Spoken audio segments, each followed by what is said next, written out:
Hi, Sal. Hi, Sash. Since when's that been a tradition? Still, hi, Sash. I was not aware of this tradition. Hello to everyone. Hello to everyone watching tonight and everyone that's here, everyone, especially everyone who might be listening in the future. It's a tremendous honor to be able to be captured on the internet for all perpetuity and to thus be immortalized. I can feel Larlock seething with jealousy when he's already on the internet, so I guess he doesn't have a lot to be jealous about. Here we are in Mintan, in the Protectorate of Argos, a part of the Great Bainalar Empire, apparently. Although I begin to wonder immediately how strong this Protectorate of Argos is, considering its capital, Mintan, has just been sacked by barbarians and its government toppled by foreign insurgents, sponsored by a foreign government for foreign objectives. A coup. A coup was launched, and yet the coup leaders are perplexed as to what they do next. They didn't really plan this coup. It presented itself opportunistically, and now they apparently have ended up with an island in their possession. So to recap the last few minutes, since so much has happened in just those few minutes alone. It was coming up towards dawn, and we could see a great army, perhaps 1,000 strong, moving in on us. Roughly a third of it was made up of professional Zentarum soldiers, and the remainder was made up of auxiliaries, pirates, and cutthroats, and where else the Zentarum could drum into this assault. But it didn't go their way. We single-handedly fought off an army of 1,000 people. We were quite literally outnumbered 100 to 1, and we prevailed. And that's a rather legendary statement to make. It's a true epic of history for 10 soldiers to hold off 1,000. And from a metagaming point of view, in the D&D 5th edition rules, it's all the more harder, since such superhuman feats tend to become more and more difficult at higher levels compared to previous editions. So congratulations. A hearty and earnest congratulations is in order. And yet, naturally, we didn't do this alone. We did it in conjunction with an unknown presence, an unseen presence, whom we placed our faith in primarily because we didn't have a lot of choice. There wasn't many options. We had the option of either just evacuating immediately or holding as commanded, and we chose to hold. And those dividends have paid off incredibly. We've hit the jackpot, it would seem. We hope. We're not sure. In fact, we're still wondering if what the consequences for this action might be. Perhaps we are about to get extorted ourselves, even executed, or elevated, deified. We can't guess. And so the game begins right now at the break of dawn. A golden light falls over the eastern sea, the Sword Coast, the Sea of Swords, turning the water silver and gold. But closer here to Mintown, the water is orange and red, reflecting the burning flames. You will later see that a full tenth of the ships harbored here at Mintown were destroyed. There are hundreds of ships, in excess of 500 perhaps, when you count all the fishing vessels. And a full tenth of these have been destroyed by a single swathe of dragonfire. And yet, you will also discover that the dragonfire was targeted remarkably accurately, seeming to concentrate almost entirely on the Zentarum ship, and any collateral damage which was suffered was kind of suffered in the aftermath as ship ran into ship and the fire spread and so on. It might be that as much as a quarter of the harbour has been destroyed in the wake of the assault. But apart from that, the city is untouched, save for one other location, where you are. And this is where we begin. The Red Rage has come out of his cave, torched the harbour, lit up the morning sky in an awesome display of fireworks. And now he comes towards you. What do you do?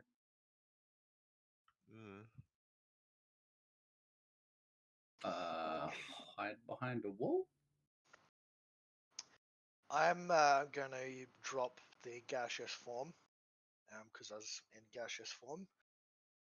And needless to say, I'm going to kind of glance at Adrastia and Keviak and motion for them, like, don't fucking try anything here, alright?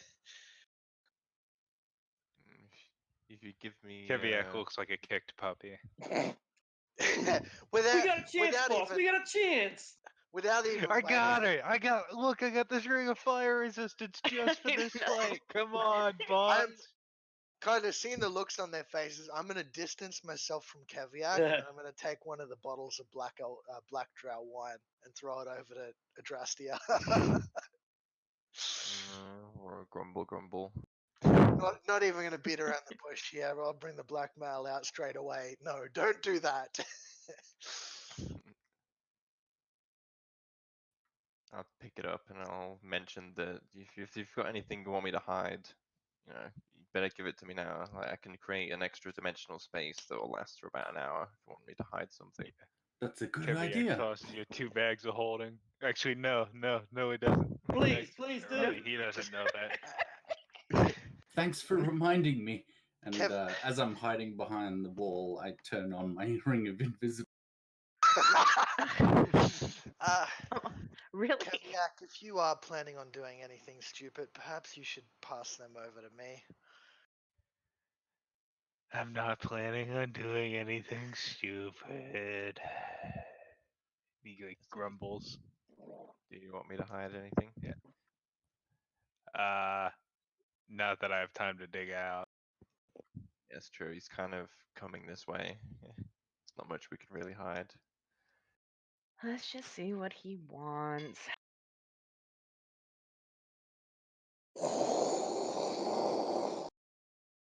He absolutely tortures the courtyard. Of course, you're not alone at this stage.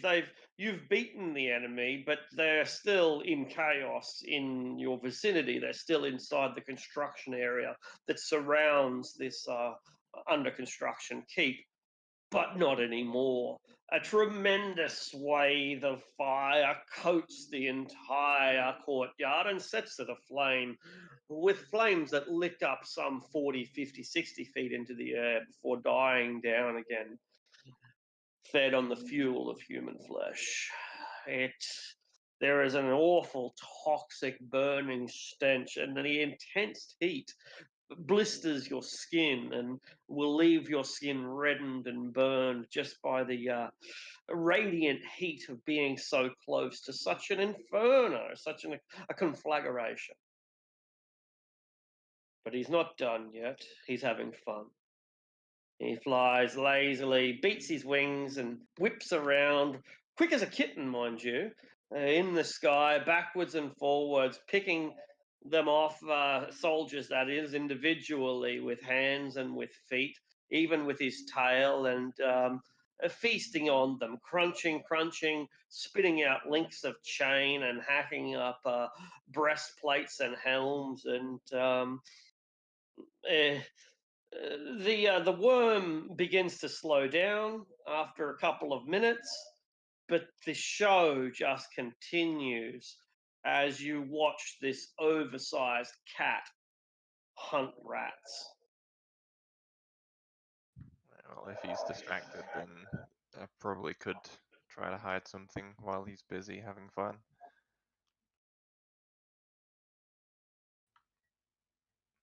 I can open up an extra dimensional space that'll last for about an hour. I don't think that's a good idea. No? No. Very He'll well. probably see it from here, either way. Or sense it. It's not a matter of probably. Is it worth it, the risk? And Yeah, Lucius is kind of right. glancing out over the battlements at, like, fuck. I guess you're right. I'm not looking forward to being extorted if he chooses to do that. Just We'll kind just of offer him Lucius first. start choking the wine before I can take it. Just keep in mind, Amara, I've still got the juice to get myself out of here safely. Myself.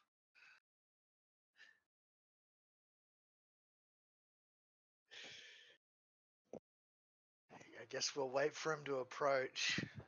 Definitely Excellent. not going to be interrupting him. He grows ever more lazy during this process, twirling and spinning, and he's clearly not even hungry by the end of it. He picks up individual soldiers, bites off the juicy parts, and throws away the legs and the heads. Just lets them drop from the sky, raining down, crashing through the burning roofs of buildings below. The entire city is in turmoil, is in chaos and terror, truly in terror.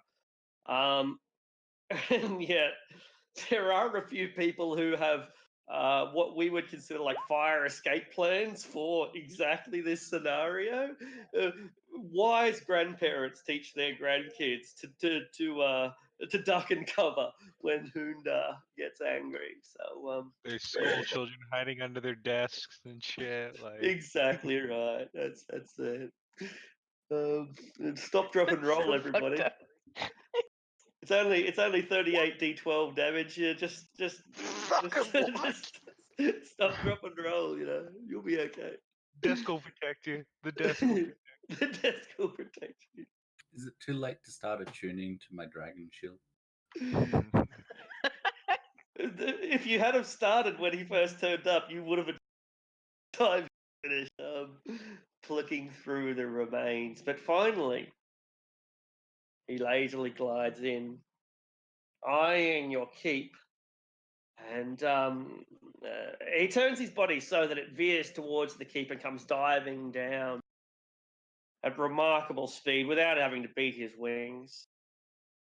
He doesn't crash into the ground, and yet the impact of him landing is enough to be a minor earthquake. It rattles the entire building, and some of the stones that don't have mortar in them topple off and crash down on the earth below.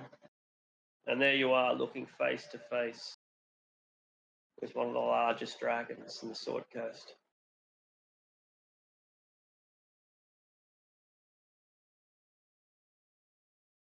He seems to be smiling, but red dragons always seem to be smiling.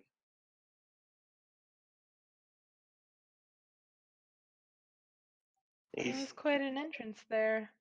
Amara said she's admiring this. Like it's terrifying. Like others enjoy like people getting cooked. This is just fantastic. And she approaches the dragon with Lucius and addressing the others. If not, she just approaches it herself and comments on his entrance.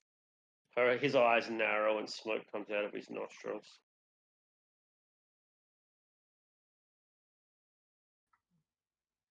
No, no. It is I who should be congratulating you. You have come into this city and remade it in my image. I thank you for evicting these rats. I had been meaning to hire an exterminator for some time. And here you are. His smile seems to grow bigger as smoke trails through the sides of his mouth. Congratulations. And who are you?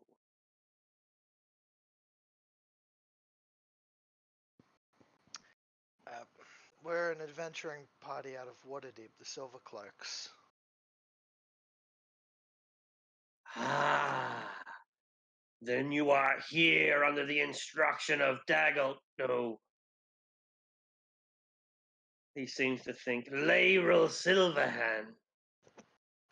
Not Eh, exactly. not We had a exactly. personal grudge with the Hylar. Ah, your own desire for wrath brought you here. Perhaps we are more alike than I realized. It was more a case of taking care of a problem before it became a problem. Indeed, we are more alike than I realized. Did I not say that I needed to take care of this problem before it got worse, like an infection in your thigh? Indeed, you did. Nomura nods. She's just playing along with. Well,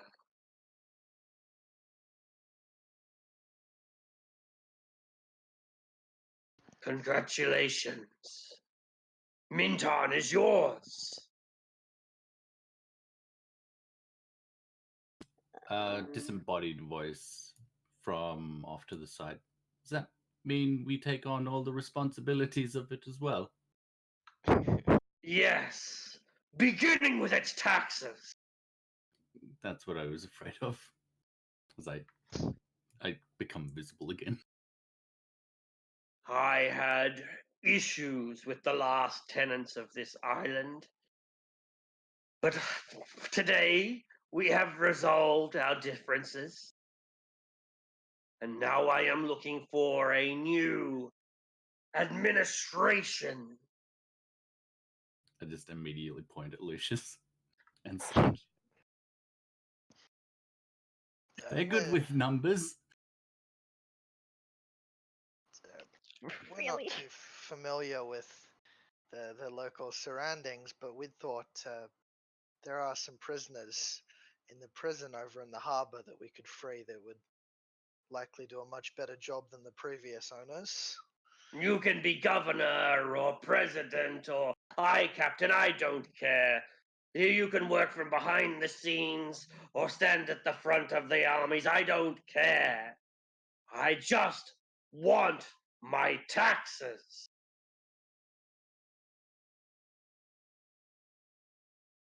How much was owed by the previous ruler? I am a fair overlord. I have never asked for any more than is my due. Indeed, I have been overly generous with my terms.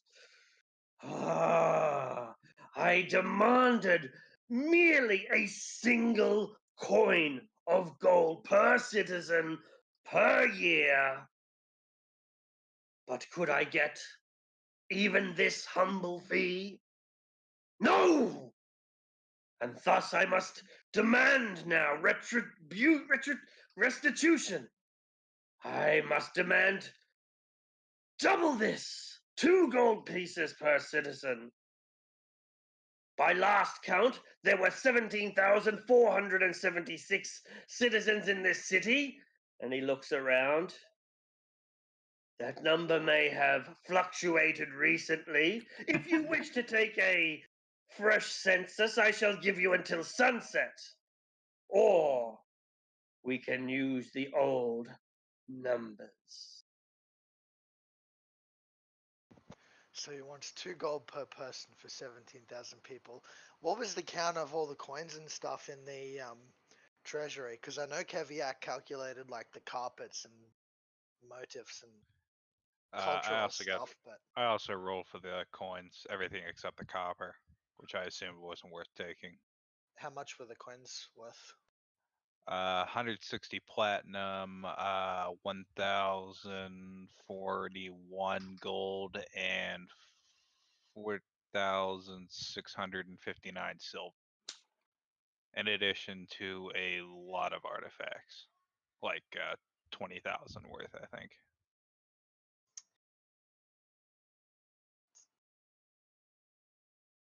Oh, so all of that's not even enough. Yeah. Well, I mean, the whole point of taxes is that we don't pay them like the citizens do, just saying. based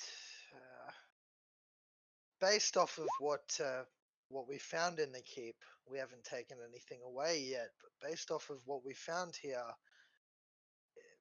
I'm assuming if that's the case of taxes, then the Zentarum must have taken a large portion of what they were earning away from here already. Total value of what we found in the keep, not included lumber and building supplies, would have only covered about half of that. Are you saying that in this entire city, you cannot summon up enough goods to make the shortfall? Well, we haven't looked at the storehouses or anything yet. We've only just arrived in the keep. He nods. Can I say something? You may. We might not have the gold right now, but we know where there is gold, He and nods. we could go get it. He nods. He nods. Very good. I would not demand that you pay immediately. However, I will require the taxes by sunset.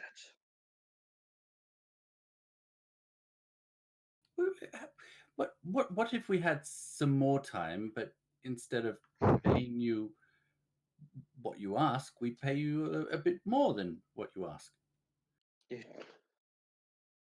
He raises his well, they don't have eyebrows, but Eye eye ridge.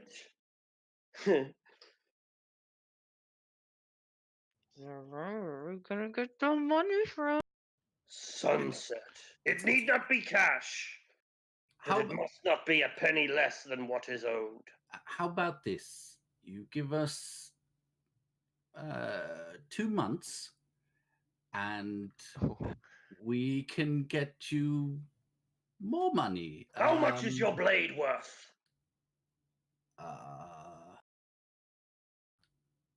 I don't know. I think you will be able to make up the shortfall. Well, I think, is it Neo who's got my sword at the moment? I've got the +2 sword. Are you talking about Azura? Sure. Yeah, I was talking about Azura, but even even your sword has a market value of 8,000.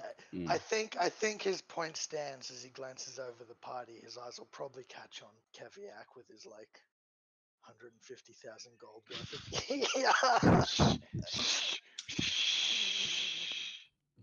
I'll sort of These go are up all- behind Lucius and say, we have the location of a vast sum of money in a city on the Sword Coast.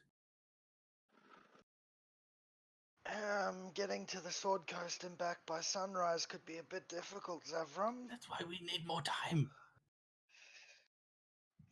I'm just kind of going over it all. Yeah. Because I think the city I'm thinking of is Iriabor, the one with the Zentarum Bank. Uh-huh. That would be a whole no difficulty in itself. So he wants roughly 35,000 gold. Yeah, call it 35, yeah. The value of the stuff that was in the keep is about 23,000. Yeah, about. I mean, throw in some. Yeah, the +2 sword. We've got the coin. If we or at least we've got the. We can pay this if we need to.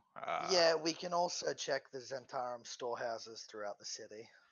Yeah, I'm thinking we basically just take this opportunity to sack the city, essentially. I love heroes. I don't think sack is even the right word. All we have to do is leave the castle and tell them, look, the dragon wants 35,000 gold worth of stuff. There was 23,000 in the keep. The Zentarum seem to have taken the rest elsewhere. We don't live Tell him here. the dragon wants 100,000. No, okay. No, but also The dragon needs who 1 million gold. Okay. Here's your 35,000, Mr. Dragon. Who are you going to be asking this? Because the people, you need Yeah, to we elect tell the leaders, or citizenry. Yeah, look, you're going to need to elect leaders or speakers for the people. Because one, this is technically not our town to begin with. It's not our responsibility to see if they get taxes, It is if he gets now, taxes or not. technically. Who else is in charge? We just killed the entire leadership of this town. was Well, it let the town decide was it and then every let them pay year the or taxes. every month that he wanted that claimed? Year. He That's Yeah, specifically said year. That's actually not that bad. It's 35. Yeah. pretty damn good. Like, yeah, 35,000 gold pieces the dragon from destroying your city. That's fair wages, I think. A third party out of character. That's just my opinion. Yeah, it's Yeah. fairly reasonable. Fairly reasonable. Um, Look, I think what we immediately should be doing is going out, freeing Taurus and the others from the prison, getting together all of the people in positions of leadership throughout the city and telling them how it is. Mm, you know what? On top of that, excuse me, sir. Mara looks to the dragon. You are beyond magnificent. Once we are done here and we set out to do as you request, could you display your strength a little bit? Maybe, let's say not burn down people's villages and there'd be less people to have tax free. And we don't want that. But, roar a bit and show everyone your magnificence as you fly off. I think it would be inspiring. Can you flex for us? He keeps studying you for a while. Please? I agree. She's just gonna sigh. She's like, because he's this awesome red dragon. Um, I like okay. you better than the last tenants. Well, there's Intarum. No one likes them. Well, I guess we better start, right? And I'll run off and try and find a bucket or something. And if he'll allow me to leave the complex, I'm going to start door knocking. Sure. Door knock. Well, no, guys, look, this is why. He's going to be intimidating. He's going to give us advantage on the intimidating roll. So he's be like, there's a dragon up there. He want your money. And yeah. Most people have locked their doors and have barred them. This is not a day to answer the door. There are not many shops that are open today. Who wouldn't want to So see a proposal magnificent dragon? All right. Here's a proposal. Me and Zevram go to the richest looking part of the town. Go door to door like Jehovah's Witnesses. Zevram tries to convince him, and if not, I kick the door in and collect what's Wait. So you're saying we're trick or treating? I was thinking more like Jehovah's Witnesses. All right. Hello, have you heard about our Lord and Savior, the dragon that's gonna kill us unless we pay him at the end or by sunset? All right. Have you heard about our Lord and before the Savior? dragon leaves, Amara's gonna ask for his ourselves. name. Yeah, also, is there a name that we can call you? We do know his name. And she bows at that. Thank you, Hundor. Hoodoo.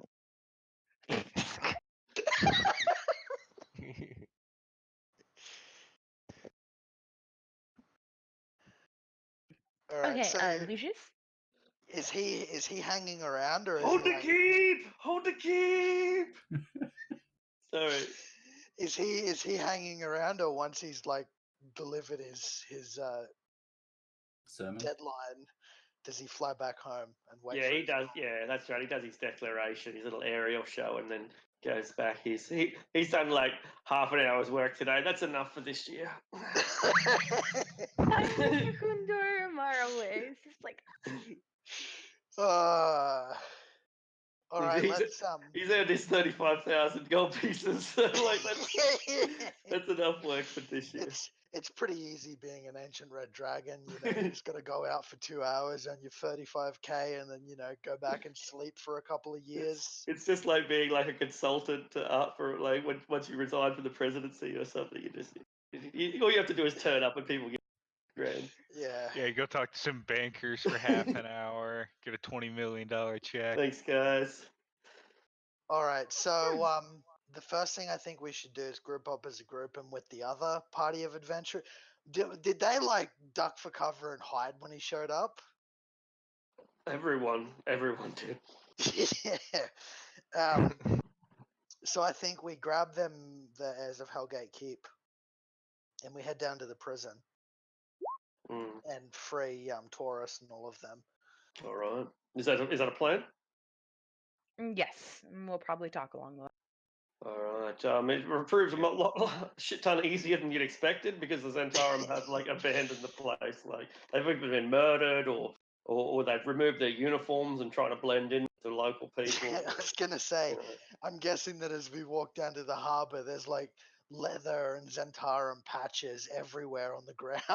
Yeah, and their boats are burning, and some people hate them as much as you do. Not many people, but some do, and they're taking this opportunity to get revenge. Ooh, Amara's gonna be collecting some patches, especially some high-level officer patches, so she can give to the Harpers for reasons later. Excellent, excellent. Yeah, you get I think wolf or viper, whatever's below our dragon, you get up to that. All right. Okay, so this is basically what the I'll tell you what you see, and you can tell me how you deal with it. We're not going to need to roll die. Just tell me what your solutions are. I expect that if you had have come here before destroying the keep, that might have been a challenge, but at this point, it's just a footnote. Okay, Yeah. so yeah, So the way Yeah. I'm seeing it is this: we head on down with the other adventuring party, okay, just so we've got the numbers. We make it clear to them that we're here on behalf of the dragon. The one that all was right. just fucking burning the entire harbor right next door to the prison. And we want them to basically be letting people out, but we'll start with Taurus since he's the Okay. only one that we know that's of note. Cool. Well, your plan doesn't quite work, but the vibe does. Um, Now, the Dungeon of Dagon, or the Gauntlet, if you prefer, is a massive, tall, black stone edifice that goes high into the sky and deep underneath the water. The entrance that you've got that you know about is like a sewer entrance. Will you be using that entrance, or are you just going to try to march through the front door at this point? With our numbers, I think try the front door. If they It resist, works. then yeah. Yeah. If you resist, you cut them down, or they surrender. A little bit of both. So you find yourself um, able to free the majority of the prisoners in the Tower of Dagon. Um, then you get to the pit, and the pit is a vertical shaft. And the deeper you go, the worse the conditions are, and theoretically, the worse the prisoners are. There's no longer anyone really protecting them or feeding them or anything. So you've got like 1,000 people cramped into 100 cells. Each cell's only about maybe about 10 feet by 10 feet. Yeah, about 10 feet, 10 feet, 10 feet. And so there's 10 people in each 10-foot cell, and there's 100 of these 10-foot cells. They're weak, they're diseased, they're malnourished, they've been living in their own urine and shit for who knows how long. They haven't seen the sun in who knows how long. How are you going to get these people out of here? They don't have the strength to climb the ladders. Well, I mean, this might seem a bit cruel, but they've already been in here for a while. I'm thinking Taurus is the only one that we've heard of that has a reputation. We need to gather the leadership figures quickly. I'm thinking we get him out, and then after things are settled in a couple of hours, we can try and organize a larger group of people to come and sort through the prisoners and help them escape. Is the idea here to instill Taurus as the governor when we leave? Well, overall, what I'm thinking is we grab Taurus, There's that mermaid. Thinking we find her and ask if she's the representative of the Harpers or if they've got other people in Minton. And then basically any of the big or major influential pirate captains, I want to kind of get everyone in for a meeting, tell them, we're an incredibly wealthy adventuring party from the coast. If we can get this done on short term, we can pour more money into Minton to make up for it and help you become like an independent thing. Because I'm thinking, not even including what we've got from Minton now, the party's wealth is sitting at about 100,000 at the moment. I'm thinking we could invest a fair bit of it into Minton to get it up and running as an independent thing and have a level of control ourselves. I think that's a good idea. It's just it Yeah. will be a lot of responsibility, but it could work out really. Well, we don't need to manage it ourselves. That's the thing, is that if we can get some of the big pirate captains, people like Taurus and the Harpers on board, we can basically fund it, help out where we need to, but we won't be the ones running it directly. So investors, basically. Yeah. Power Majority behind the throne, puppet investors. masters, whatever. Yeah. Are we creating the pirate council? Yes, Yeah. that is exactly what I'm thinking here. Can we call it? Can we call this place New Luskin? And like, because we'll have like tower of arcane brothers and we could invite Jalaxel to be involved as well. we don't need a afterwards. tower. We are literally in the tower right now. God, this is Luskin Point 2. I mean, Minton is in the ideal position to put a tax of sorts on the shipping lanes and stuff. Yes, absolutely, it is. particularly if you also have a Lombor. Like yeah, if you're able to control, and then particularly if you've also got I hadn't realized, yeah, if you have this sort of chain, then if you can control that, you own the protectorate of Argos, basically. Yeah. So yeah, basically what I'm thinking, and this is like we'll need Anyway, to yeah. decide on in advance before doing, but basically we get Taurus, we get any influential pirate captains and figures in Menton, and we get the Harpers represented. We tell them how it is. Um, we can probably use magic items of our own if we absolutely have to make up the remaining limit, because we've got a couple of magic items that aren't really important or being used. But if that's the case, like, then we're definitely investing in the place. Mhm. So we can do that, pay off the dragon, and then we can focus on funding it a bit, getting it up and running as an independent thing. Or alternatively, we can nope out right now and put Minton on a list of places to never go ever again. I think I- it's very Yeah. optimistic that we'll get out of here alive if we do that. Like, But unless we teleport somewhere, yeah. We get out, but Lorenzo does not. Yeah. Yeah. I think it's worth trying. I think it's worth investing in if we can. Yeah, well, the real question is, does the party want to set up as a kind of Minton as having a kind of private base kind of thing? Yeah, I mean, I Yeah. wouldn't necessarily see it that way, but I would see it as a place we can return to in the future as a seat. Well, uh, me from and which Sanj to- have access to teleporting once we've long rested, so it's a place we can, Right. or at least me and Sanj will probably use as a base to do things that we can't do in I Waterdeep. mean, as a player, I'm totally down for this because it's diluting the power of Minton slightly to Mhm. make the region stronger. Yeah, I mean, it is a place of power on the Sword Coast because Menton is positioned in a spot that is pretty close to controlling the sea around the Sword Coast. The military is considerable too. They're not very large in population or production or wealth or anything, but they're a strong military city-state. Yeah. You know, the biggest comparison I can think of, and maybe people don't understand this, but in World of Warcraft, there's a nation called Kultiras, which is essentially just a Really? naval militaristic.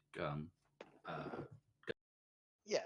But more importantly, we've already got 2 ships. We can start like a supply trade thing from Menton and get that funding it there, so we don't have to actively invest too much in it.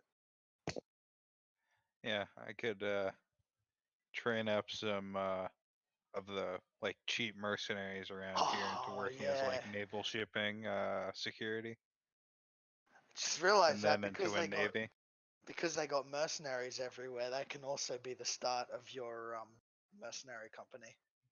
That's right. We're taking this motherfucker over and starting a mercenary city-state. How about this, Keviak? Keviak's Here you go. Corsairs. Hey, you can be my first mate. Huh. Oh, sorry, I don't swing that way. It doesn't really sound elegant enough for a dwarven king, though, does it? It doesn't. It doesn't. You King need, like- I'm trying Keviak's to Corsairs. the The KKK.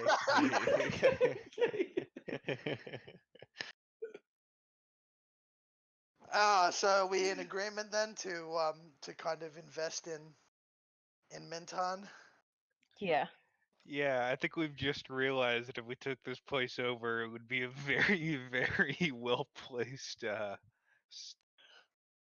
right, so I'm thinking we help them with gathering the dragon thing. We'll get everyone together, and then we can probably maybe a third of what we've got, about 30,000 in investment in Minton. I feel like that kind of puts us in control a fair bit without spending everything we've got. Okay, so going back to the tower, you've walked in through the front door. You've killed what resistance there is and subdued the rest.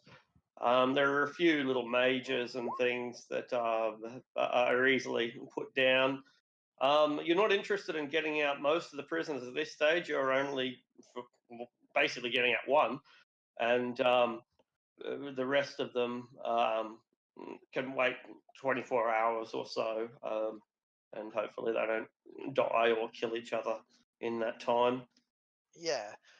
So because it's been a while, can you really reiterate what we know about Taurus? Yeah, sure. Yeah, okay, cool. So these are, I guess, the bullet points. Taurus is a pirate, or was a pirate, and like most minotaurs, he wasn't a captain to begin with. He was just a muscle. But minotaurs have a pretty good reputation in the pirating world.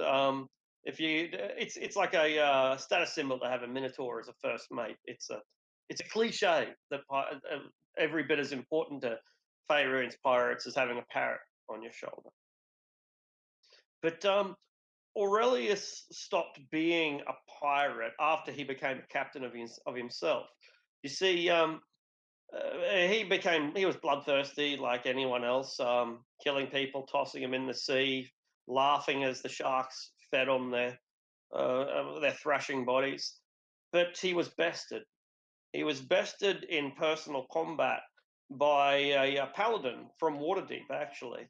Paladin from Waterdeep called the Living Saint Erene. Living Saint Erene later got lost in Undermountain, but that's an entirely different story.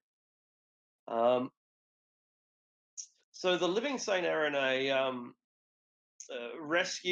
didn't rescue him. She defeated this guy in combat, but refused to kill him when he demanded to be killed for his defeat. She refused to kill him. She took him on as an apprentice or an acolyte.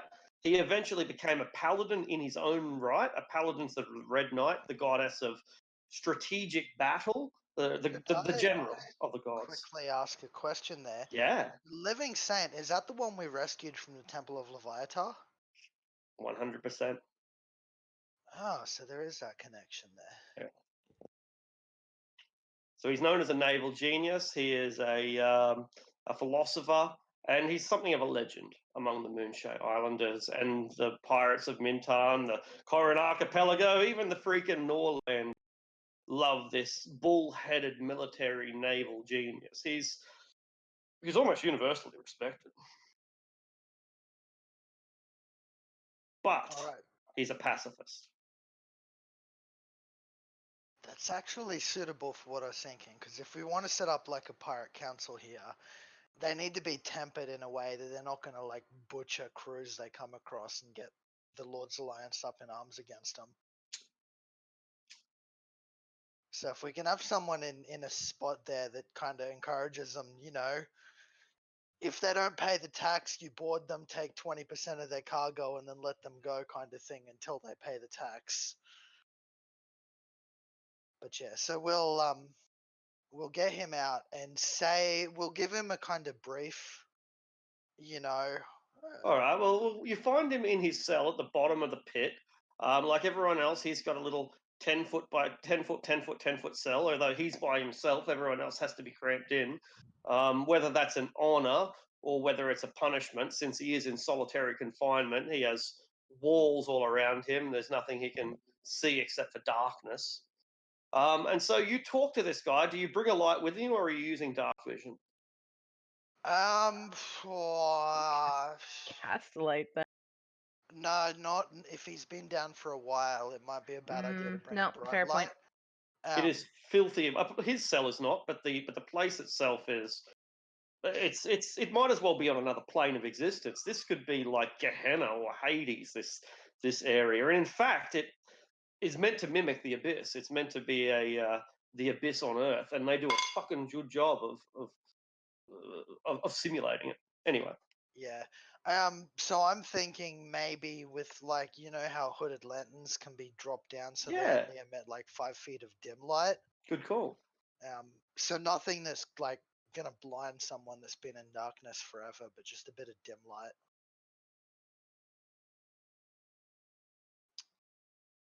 Who are you? He asks.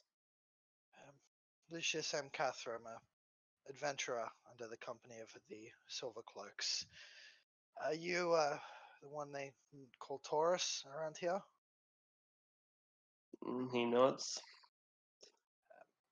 We've got a lot to get around to by the end of the day, so I'll be brief here.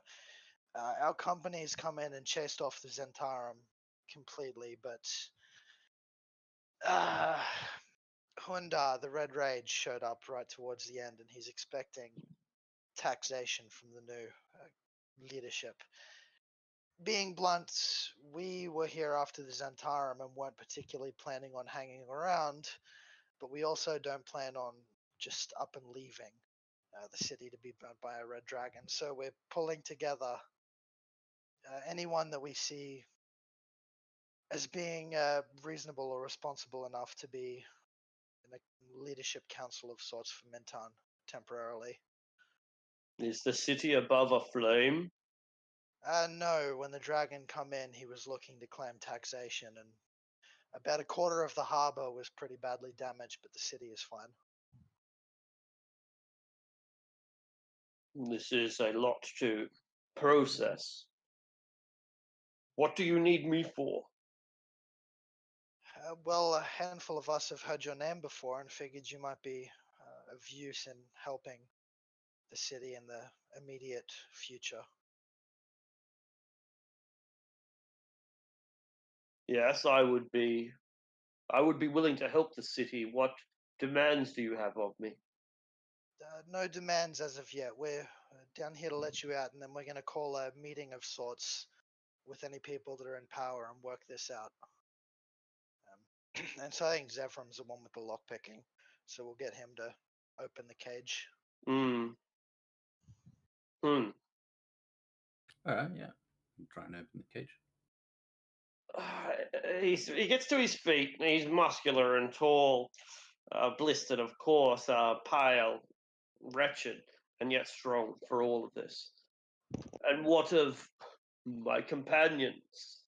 He gestures to the 1,000 other people above him.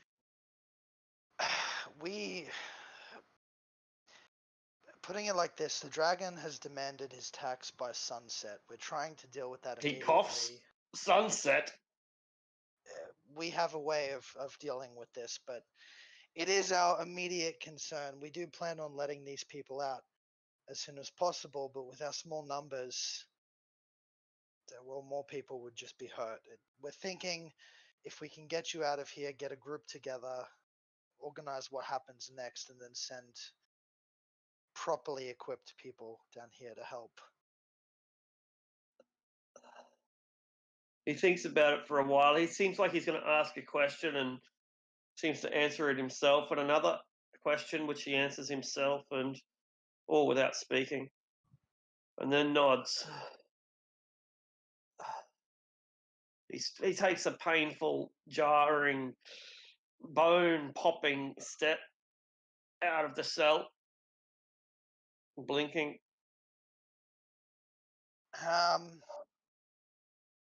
I might get everyone to go out normally, but because we've already done our combat and stuff, I'll use one of my 4th level slots to dimension door him outside, so he's not climbing out. He blinks.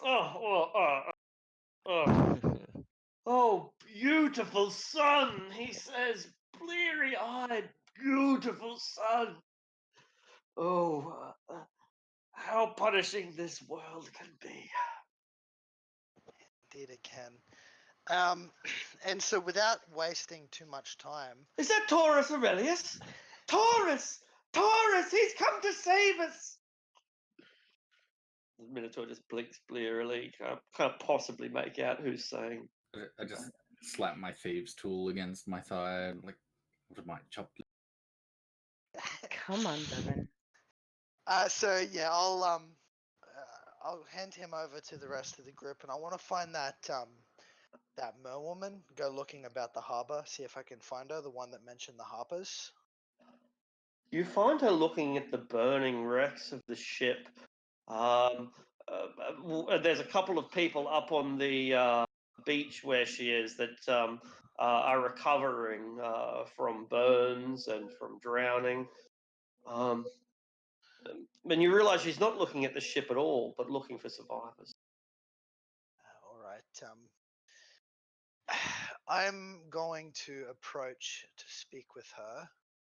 Mara would go with you if you told her you were looking for a Harper. Yeah, definitely bringing Amara along. Hello. Hello. You are the wizard. Indeed I am. We've got a lot to get to in a very short period of time, so I'll be brief here. You weren't incorrect when you approached us the other day. We weren't friends of the Zentarum, and long story short, the Zentarum have been removed from Mintan for the time being. You mentioned the Harpers. Might I ask, are you connected with them? I tell you no. I am not Harper. I want to be Harper. Do you know if there are any Harpers here in the city? I think they put everyone in Tower of Dagon. All right. So that means there's probably Harper agents in the tower. She thinks so. That's what she's heard. I think at that Amara would introduce herself and would ask her name, so she will keep in touch. If she's helping people and she's helping us, Amara will do what she can to get her into the Harpers as well. She salutes you. She tells you all of her skills, and they're pretty mediocre, but she's very. They're at your disposal. She's got the heart, and that's what the Harpers are normally after anyway, isn't it? Yes, actually, but she's also a mermaid. She is more useful than she would think. But just Amara would say, just keep helping people, and keep an ear out. If you think of anything that is useful for us to know, let us know. We will come by again. It turns out that she knows a lot of stuff, and that is in fact her specialty. See, what the way we met her was she was selling oysters, and that's basically what she does. The docks are the heart and soul of Mintan. Maybe not. It's not where the government is, but it's still where all the important decisions are made, on the docks, because all the important decisions involve shipping and gold. So she hears a lot down on the docks. She's a relatively decent contact when it comes to information, but she doesn't know what she knows, and she doesn't know what's important. So if you have any questions, she might be able to answer them, but she doesn't. She's not able to filter or synthesize the information to know what's useful to you. Okay, I think before we leave, Amar wants to know if she heard of any, if she has heard any Zentarum soldiers, ones that have gotten away, say anything. Was there going to be any retribution, or they just say we just get out of here and leave it? They talk about mostly all love. They think that they still think that the black ship could easily take the Red Rage. They really do think that, and so some of them think that the black ship's going to come back and smash the Red Rage with a full fleet of Norlanders and pirates and Sahuagin and everything, an armada, as it were. But more of them don't. More of them think that why would you come back to a graveyard? That they've lost everything. Hmm. Excellent. All right. Does she know who the people with the most influence are in Mintan outside of like any former Zentarum or anything? Yeah, or Not anyone. really. No. Not really. But she's not really an expert on that. But the harbor master, he knows everything. And Taurus Aurelius to a lesser degree. However, Taurus Aurelius tends to be very overly forgiving, right? And so like he doesn't rule people out, which proves to be one of his mistakes. He doesn't have a discerning enough eye because he gives everyone too much of a chance. Yeah, that's fair. I guess it's too late for that now, and you haven't really had a chance to meet many of the sea captains. So look, this is this is where you can either get creative and have a think and just come up, or just be a bit random about it. Both perfectly reasonable solutions, or and this is probably something no one's considered, but it is an option. You could speak with the people that Daggett Neverember used to deal with. It's an option. I was thinking more if we couldn't find out specifically, then just we ask her to get the word out for all of the pirate captains. Yeah. To come and see us, probably up at the keep to have a big meeting to work out what happens next. And if that's what you want to do, that can happen, and hopefully by say 3 p.m. we've assembled a number of captains. You know, if that's what we want to do, that's possible, definitely. Yeah, let's do that. And then Amara's going to suggest to Lucius if we can contact um, Blackstaff, we can see if they can send someone to an implant here. I don't care if it's the Harpers. I don't care if it's someone from the Lord's Alliance or from the Silvercliffs themselves. But Waterdeep, they don't need to control it, but they can offer someone who will be an asset to Mintarn right now, and they have the magical ability to do so. I honestly think that the Harpers are the best bet there. It's okay. as much as I mean, I have greatest respect for the Open Lord, but I think her act of cancelling the contracts with all of the sailors here is a large portion of why the Zentarum had it so easy. Yes. Yeah, I know. And Amara is completely fine with that. It's just she's never one to boost herself in the Harpers first. She gives all the things. So if we can contact the Blacksmith, they can send someone, teleport someone here ASAP. That can be another player in this. And yeah. Rather than going directly through the Blackstaff, I think it might be best for us to approach this meeting with people that are from our group and then from people that are already known on the city. And I can bring up the possibility of me and Sanj going to the city probably tomorrow and then returning. Well, Sword Coast, not specifically Waterdeep, and bringing people here that can help. You know, and Arctic mentions, I was thinking about who is your captain? Because one, I have the captain of my yacht that could also work and also get her roped in on this. But Lorenz, or what's his name? Poncho? He is Lorenzo, and he is Dante's great grandson or something. He's a Sempi. It was the character Brady played for like 3 sessions. Do you think he would fit well in here? He's gonna need to do something. We're not gonna be on the ship 24/7. I mean, we can speak with him. I'll probably get Sanja to get his homunculus to notify Lorenzo to bring the ship back. Arctic. Absolutely. And then yeah, we'll get him involved. I don't think Brady's coming back, so he's pretty much an NPC at this point, and we'll get him involved in the meeting of the captains and everything. I think Amara will see if she can reach out to Anna as well by magic, and see if she would want any input on this in Mintarn as well, especially with how close the Moonshays are. Yeah, absolutely. Short answer is yes. She will have a go at governing or at patrolling or simply to be there at the table. Obviously can't be there today, but she'll make her way to Minton immediately.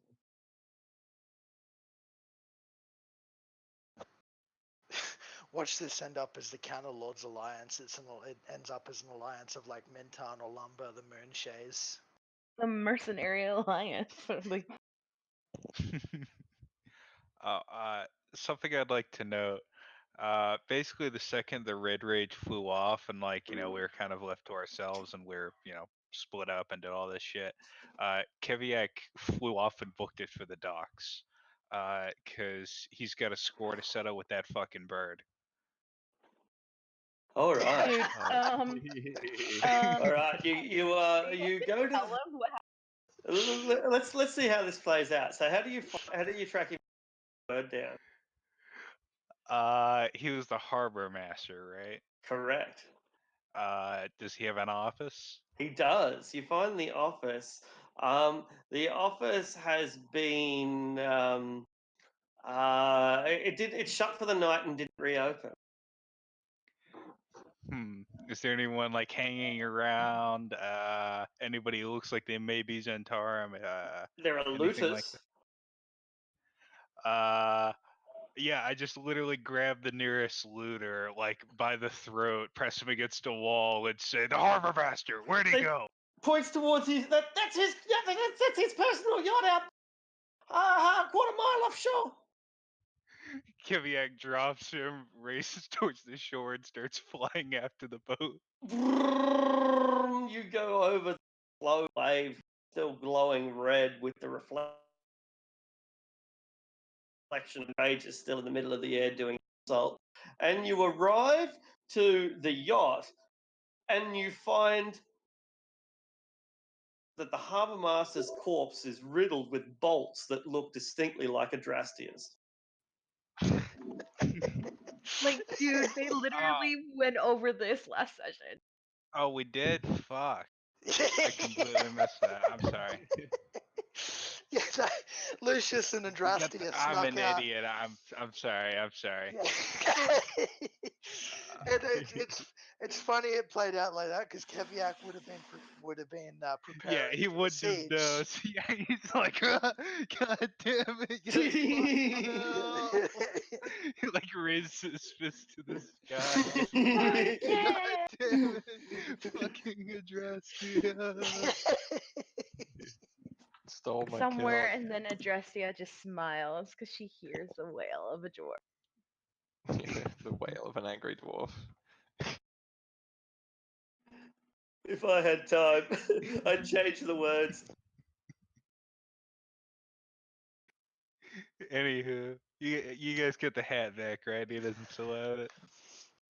You Yeah, also got an orb on the we got the yeah. hat and the orb. All right. Oh, boy.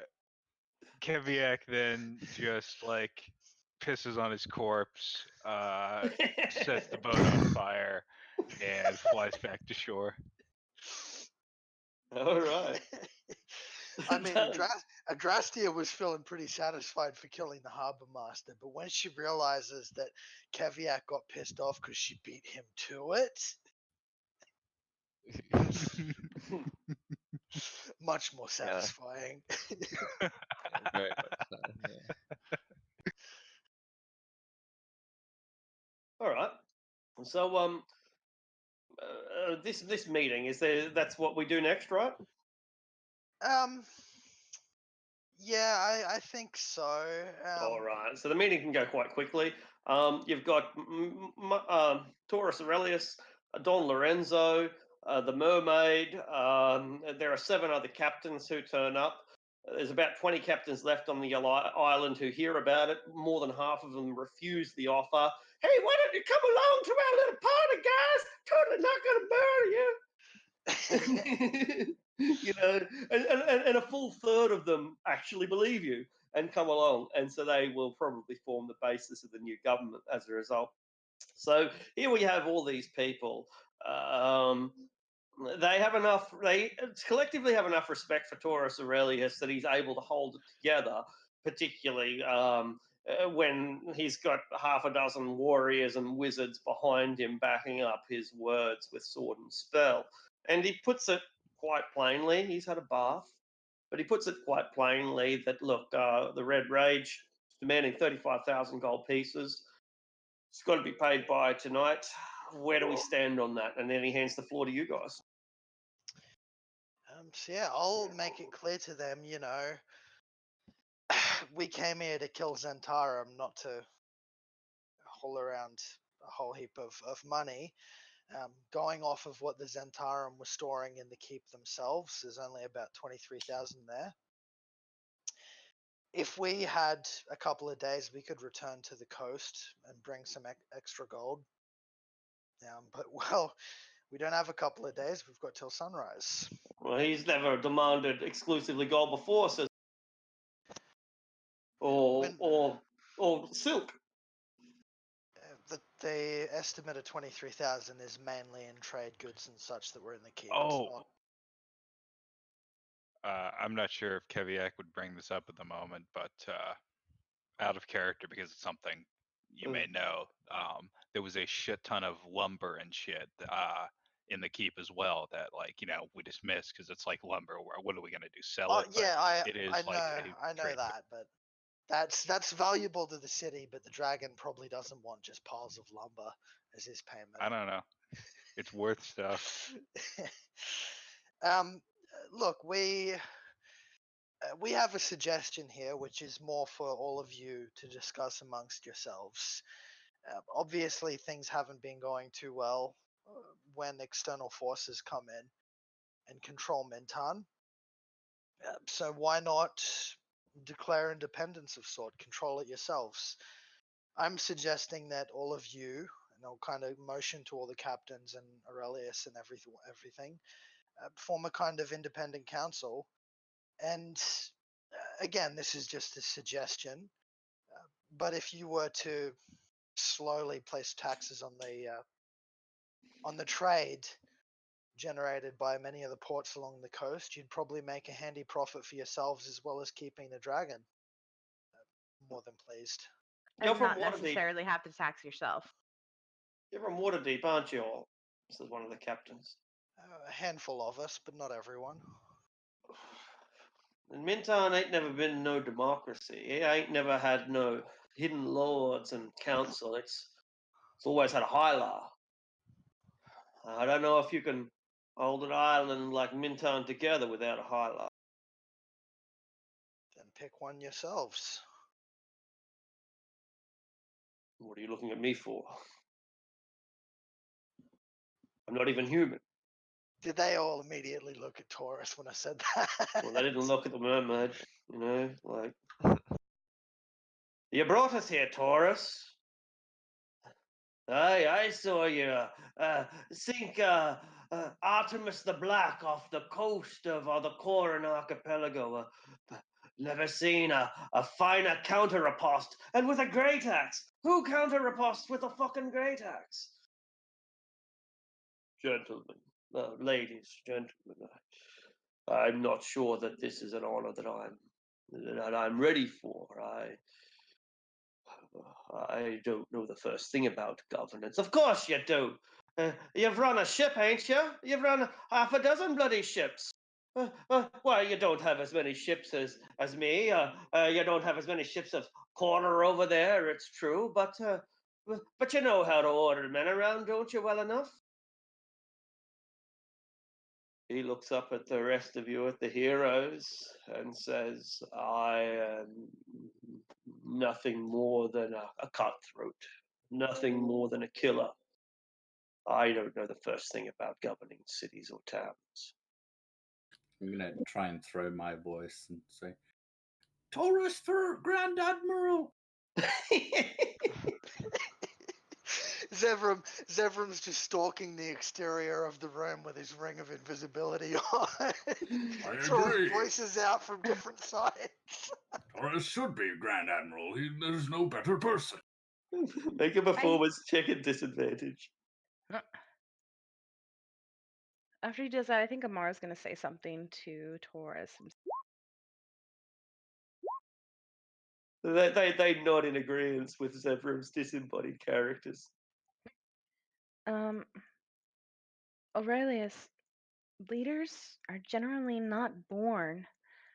The saint saw something in you. If it's still not what you want, at least you can lead them until you find someone worthy to be it then. You don't need to stay a Hylar, but there is a strength about you and people respect that. That enough can get them on their feet.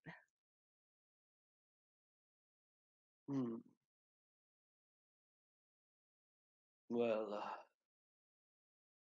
I make a persuasion roll.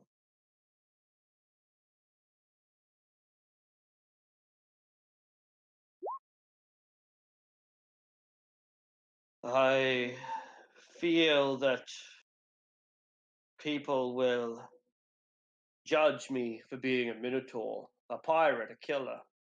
I feel that Minton will be looked upon with disdain by her neighbors when they think that we are just another colony of beasts, pirates. But how much time he saves, he who does not look to see what his neighbor says or does or thinks. It has never ceased to amaze me that we love ourselves more than we love other people. Yet we care more about their opinions than our own.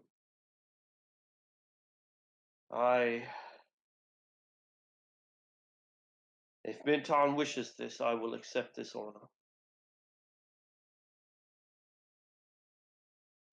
And leave the neighbors to us. Aye. And what about those neighbors? One of the captains said with a red beard and a gold tooth. You're going to be needing soldiers for any upcoming battle. You see, I got a lot of men who work, and well, they're not much good in the forge or on the docks, but they're pretty handy with a bow and arrow or a blade. I also have a captain coming from the Moonshays as well, so that would be able to get supplies at least. I'll look at Keviak and then at Lorenzo and say, we have a rather sizable personal wealth of our own. We've been looking to invest, or at least put to use. It's no good sitting in the bank. We'll get back to you on this, but I'm thinking we might be able to create some work for your men. These are the rates that people are demanding here in Minton, but there are a lot of people available. So it's likely that supply will outstrip demand. Yeah, I'm just thinking that Keviak wants to start his mercenary group, and then we've got contacts with Lorenzo. Absolutely. We could put that gold we were thinking about investing into Minton in Lorenzo's care as our kind of envoy to the area. Sure. And if we were to do that, would he be able to kind of take up jobs on his own Absolutely. around the Moonshays, Minton area? Yeah, definitely. Yeah, definitely. Definitely. We'll leave it at that. Yeah, like it's not something that we want to be tracking the numbers ourselves, but more we put the gold into it, and then he can slowly do his work and grow that. Yeah, I will say a little more on that then. Now's a good time. Yeah, at some stage, I guess starting immediately, you guys will have the opportunity to divvy out quests to various regions. You'll set the reward, and people will go and do what you want them to do. So once you can once you can think of some specific quests, let us know, and Oh, hell yes. we shall put it in the low-level quest. Oh, So this we is are so now the lords of Mintar. great. Yeah. Offshoot campaign where we create characters and do all those quests given to us by I hope so. ourselves. I One was thinking shot. more from the direction that once we get him started with a large amount of money, he can take on jobs that'll make him money in return. Oh, absolutely, yeah. And so he can take on other people's jobs. Yeah, that's totally fine too. Yeah. So Okay. it's not like a gold sink for us, but more we're putting a foundation on a force that we can then expand on later on. Yep, sure. And have Yep. a reliable, strong ally to call. Yep. Yeah. No worries at all. All right. So yeah, I mean, most of this is things for them to discuss amongst themselves. Being that Taurus Exactly. is a pacifist, I'm going to suggest to him that if he can kind of curb the bloodlust on the pirates, he might have an easier time with the Lord's Alliance. I don't want them to go like murdering sailors and stuff. Yeah, well, yeah, he basically he accepts the honor of Hylar, since that's basically what Grand Admiral and Hylar are basically the same thing. It's like a feudal admiral lord. He accepts the position of Hylar only stipulation that I will resign, guys. Honestly, if I don't like this, then I'll resign. And if that means that you're going to murder me, then you can go ahead and murder me. But I tell you what, I am not going to stand by and be ruler of this city-state if it is not if it's just a bloodthirsty, land of bandits. All right, good. Yeah. Well, at that, I think we would support him too and be like, if we're gonna lend you all this aid, like, or not to him, but it's just, I think Amara would just mention out to the group in general, all of this aid is coming. You do not want to essentially bite the hand that helps you. And so you guys will rule on your own, but you also need to be within reason, be respectful of anyone else that assists as well. Yeah, if it's Lucius was going to sentiments, make a similar point, but from a different angle of look. Lord's Alliance, Waterdeep, they don't have a whole lot of money right now, so as long as you don't push them too far, they'll leave you alone. But if you go and start, murdering sailors and pirating ships, they'll probably put bounties on you. if his sentiments are out in the open, then I would probably say, be the change you want to see. All right. Either All way, right. I think the party is happy with Taurus being the new ruler of Minton. There is one final thing, and that's the central thing. Who's paying this gold. afternoon? We've got 2 hours left. So there's 23,000 from the keep. Can we get like a combined effort of people that he at least somewhat trusts to check? Because you said there were like Zentara midway houses throughout the city. Can we get them to check them to see what value can be collected from them? Yeah, like, are we stripping them like of their tools and stuff? Not Or just tools, money? but money. Yeah. All right.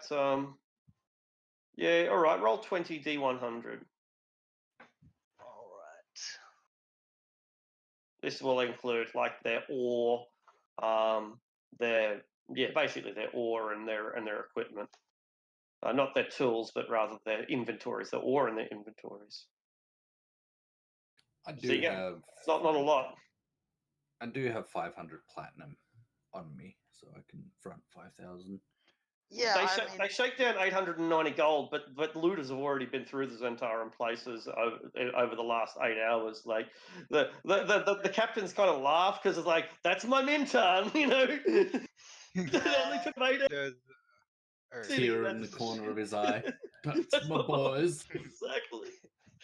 Does the city have any kind of like upper class rich people area? Yes, it does. Yeah, it does. All right. Kevia hosts over him and he says, "You want to go door to door for donations?" We're running out of time, hey.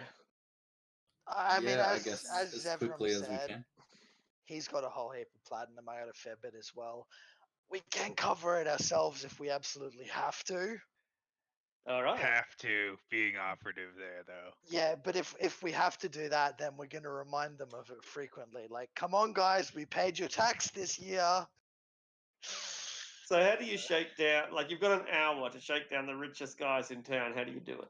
So we can either like go door to door and try Give him a the seat on the council. like the nobles. I was thinking threatening bodily harm. Give him Just a so, seat on the I was thinking the same council and thing. tell them they have to pay for it. just so you know, we're sitting at about 24k, so we're still short 11,000 gold. So the way I would like to play this is Yeah. if Keviak and I go to the most prominent houses. That Fuck we off, know of. looter! They fire crossbow bolts out of their windows at you. They pink off Keviak's shield. But They yeah, do. They absolutely do. Yeah. Yeah. I would try the nice way, say, do your part in protection of Mintan.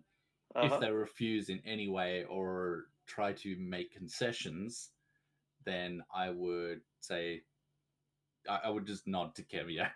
He would know what to do. Like to kick down their door and like break into their house and take their stuff. Yeah, take Yeah. a great axe to their fucking like an adamantine great axe, chop their front door in half in like one swing. Jesus. All right. Yeah, sure. Make a persuasion roll, Zevram, and an intimidate check, Keviak. I'm gonna spend my inspiration on this. All right. So you you managed to get a total of 3,200 plus 2,300 in like pearl necklaces and wedding rings and wedding dresses and silk sheets and cutlery and and they give you like their slaves and shit. Here, take them. I thank the people that give their stuff willingly for doing their part, and I just shake my head disapprovingly at those that don't. While they cry at their absolutely destroyed front sunrooms and their dead dog that tried to defend the family. Ah, if my old thieves guild could see me now. Keviak wouldn't kill a dog, he just let it gnaw on his armored leg as he looted the place. All right, the dog breaks its tooth, runs off. So Bastard. I think we're what are we at? I think we're if I put 5,000 gold towards it, I think we're just Yeah, 2,000 short. I've got 2,000 on me. I got some money on me as well. This is Amara, Yeah. but like the people that can put in the most, like I don't know, it'll be easier to keep track of if like, someone puts in the majority. Like, you only pay back 2 people instead of like 5. That's whatever. Yeah, I'm gonna go ahead and list everything in the everything we looted from the place in chat real quick, just so we have a tally. We need another 1,500. I'll throw in 1,000. Need another 500.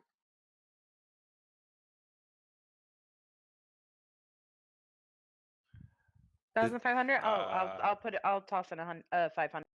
All right, we have This is reached probably the final. really hard for Zevram though, because he's seen a lot of money since that day in Waterdeep when we got the Dragon's Hoard, or part of it. But now he's giving up almost as much as he's made.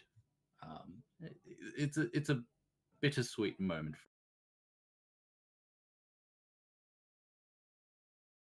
Yeah, I can imagine. When we meet the dragon, I'm sure we'll probably have him there, but hide the Taurus needs. Taurus and a couple of others that are going to be higher up, like his advisors or whatnot, because they're going to be the ones dealing with Hondur. That's what you think.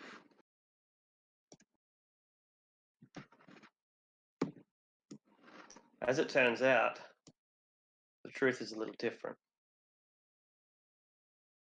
So, as Hondar mentioned, he doesn't come and pick up his taxes, he has them delivered.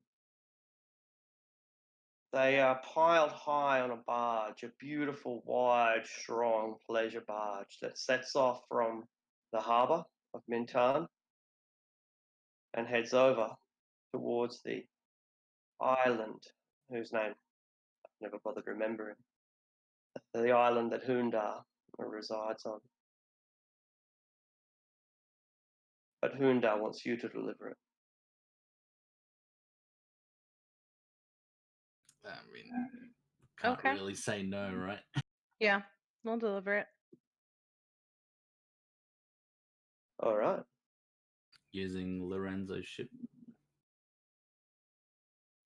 Oh, sorry, you said they have a barge, right? That's Yeah, right. They got this little barge. Yeah, there's rather a large barge. Large And barge. that's right. And you head over to his island, and you are maybe a little bit surprised. Sorry, to see that it's inhabited. There are a lot of sheep and goats. Keviak, we've got a bit of feedback on through you. There are a lot of sheep and goats and a couple of roth and cattle that are grazing up on the rocky shores. Not a lot of feed for them, but I guess they're probably not going to last forever. And there are a lot of birds around here, but there's also people, boys and girls, or men and women, uh, somewhere between 15 and 20 years old. They seem to be, and they guide you towards the dock and that they have prepared and help you up onto the shore. And they point you towards the cave.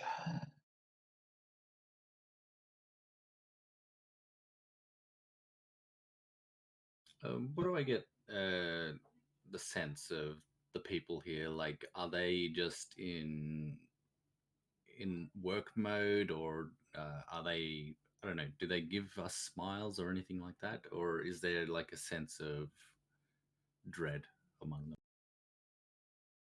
Yeah, make an insight check.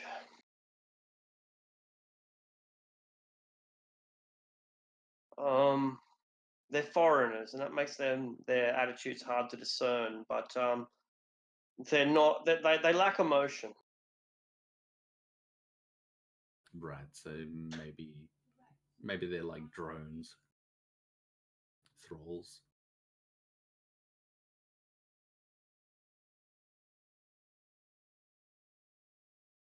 Get a bad feeling about this place. Are you all sure about this?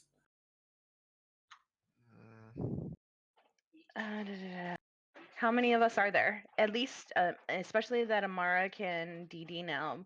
As they're on the barge, she would recommend 6 of us can at least get out of here pretty fast. Would that be enough? Do we have 6 or 8? Kevia, could I borrow that cloak back again? And don't say no, you've got the fucking helmet that lets you fly. It's yours. It's yours. I was just borrowing it. Alright, yeah, most of us can get away rather quickly as Lucius clips back on the cloak of the manta ray. Oh, you like Amara's just shaking her head at this, like really. But okay, Hey, look, yeah. I'm just being look, practical here. If there's a dragon yes, that can breathe fire, I'm going straight under the water. Okay. All I'm saying is that stay close in twos, because otherwise we won't be able to get out. Amara will stay close to Zevram.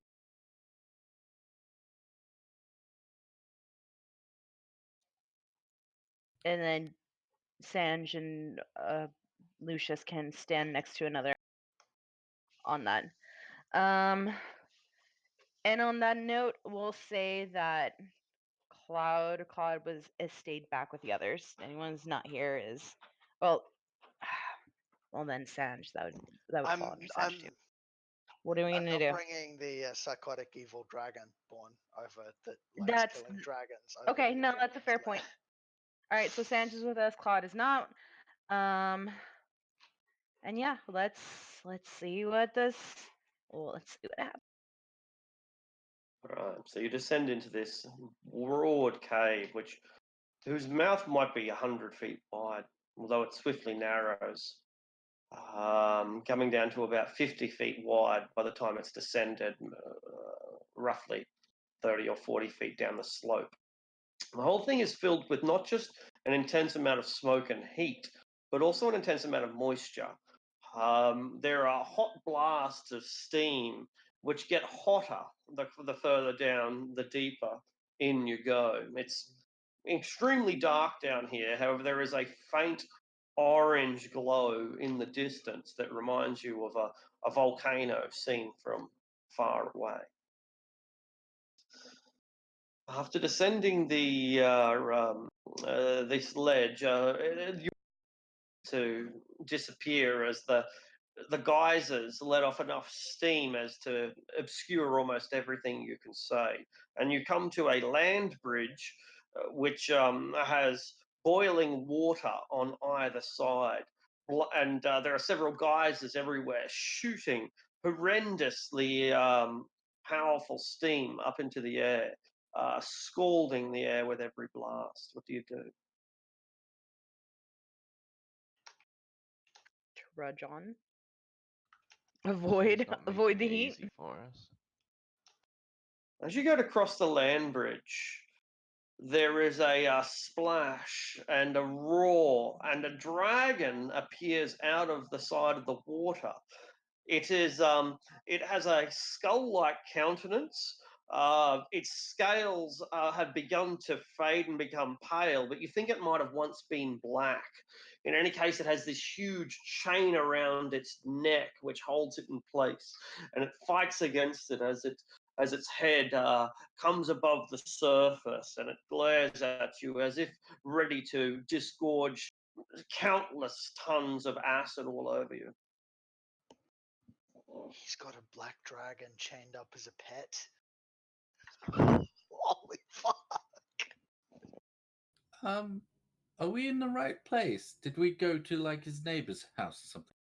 Just keep moving, Zevram. Do not wander off, please. I would never. Ooh, what's that? Huh. Do you wander off, Severin? No. No. All right. Oh, no. Amara would drag him, like, if he actually started walking away, she'd, like, grab his collar and just, like, drag him with her. Because it's very hard to see in all of this highly all this mist, all the steam everywhere. But you emerge from it eventually and come to a place where there is still super hot water, but it's about as hot as a cup of tea rather than boiling outright. And then the magma comes into view, and you realize that this is a volcanic island, and a great pools of lava the size of lakes, and collect inside this magnificent island. But you're all alone, save for the intense heat, which is almost causing your clothing to catch on fire. What do you do?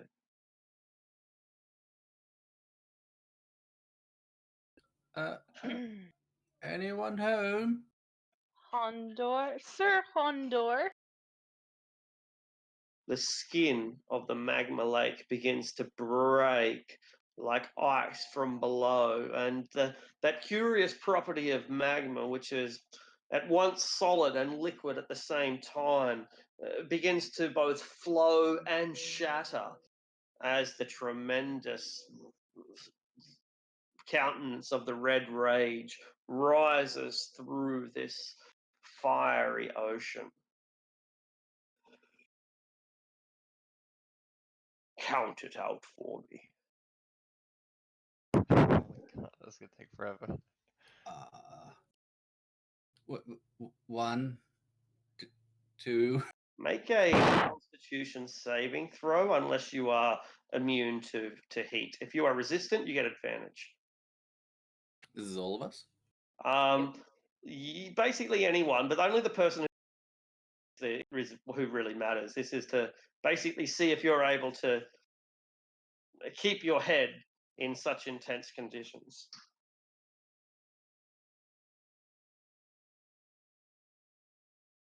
All right, you do. How do you do it? How are you able to be such a successful accountant inside a volcano? Surely these are, surely that violates OHS.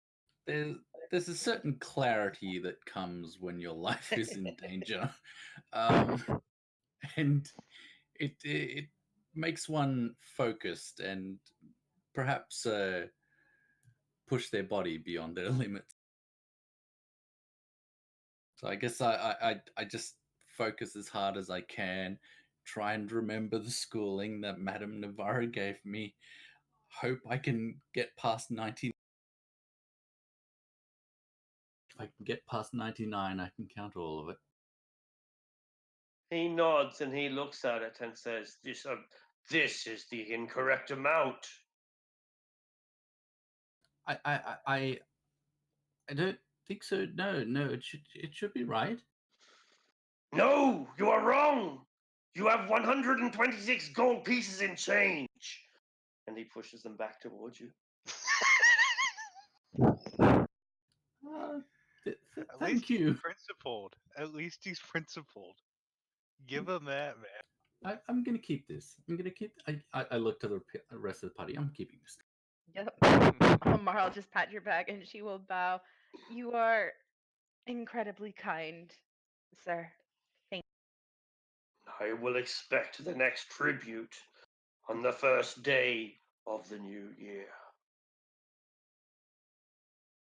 What month are we in? I say out of the side of my mouth. the new Isn't year. that, Not like, not a year from really now. close? Just yeah. I think we are in the new year, aren't we? I keep forgetting. But Yeah. No, It's been I'm past the actually. new The date year. we have got is the 4th of Uktar, 1493, and I think that's towards Ooh. the end of the year. Oh shit! You've got to pay up again in like 2 months' time. Now Oh well. that's That's Minotaur. That's Taurus Aurelius's problem, not ours. Or hear me out. Or Dragon Heist Redux. you. Yes. Dragon Heist 2 Electric Boogaloo. I like it. That's right. I mean, But we in should in use in it. Can we in a rob the Zentarum, Zentarum in a bank? yeah, instant, and this will be like our lower class party. We'll have, oh, this is gonna be Perfect. The red rage is satisfied. Then let us expeditiously retreat.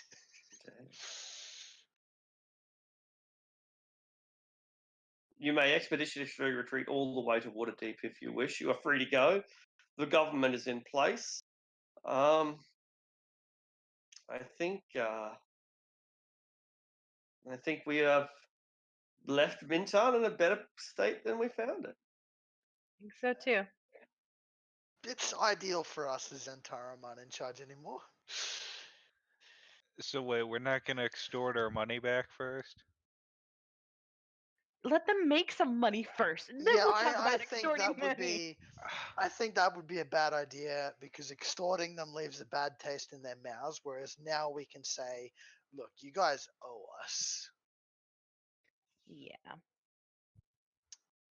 That IOU is said, better than extortion, that and said, you'll still get your mercenary crew. yeah, I did have to go AFK for a minute there, so I missed something that sounded like people were using their own money, Who spent what? I'll note it down, and then when we get back to Waterdeep, you can all get refunded.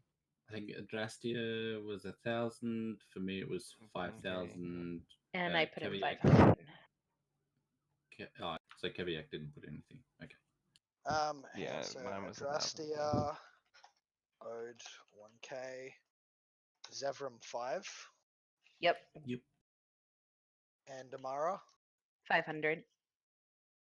All right. When we But get it we're felt all like 3K 10K. because we just we all owed 3K because we just got fucking robbed of our loot. You got fucking robbed of your kill. Don't forget. And that too. And that too. Don't remind him, You're he on my might go list back. now, you trail bitch. You're on my list now.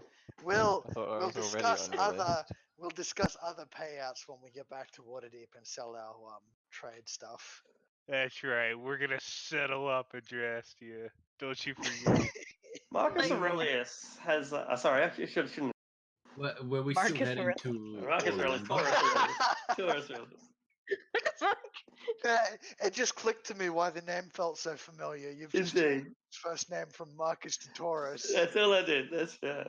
It's that Oh. simple. AFK a sec, hold on.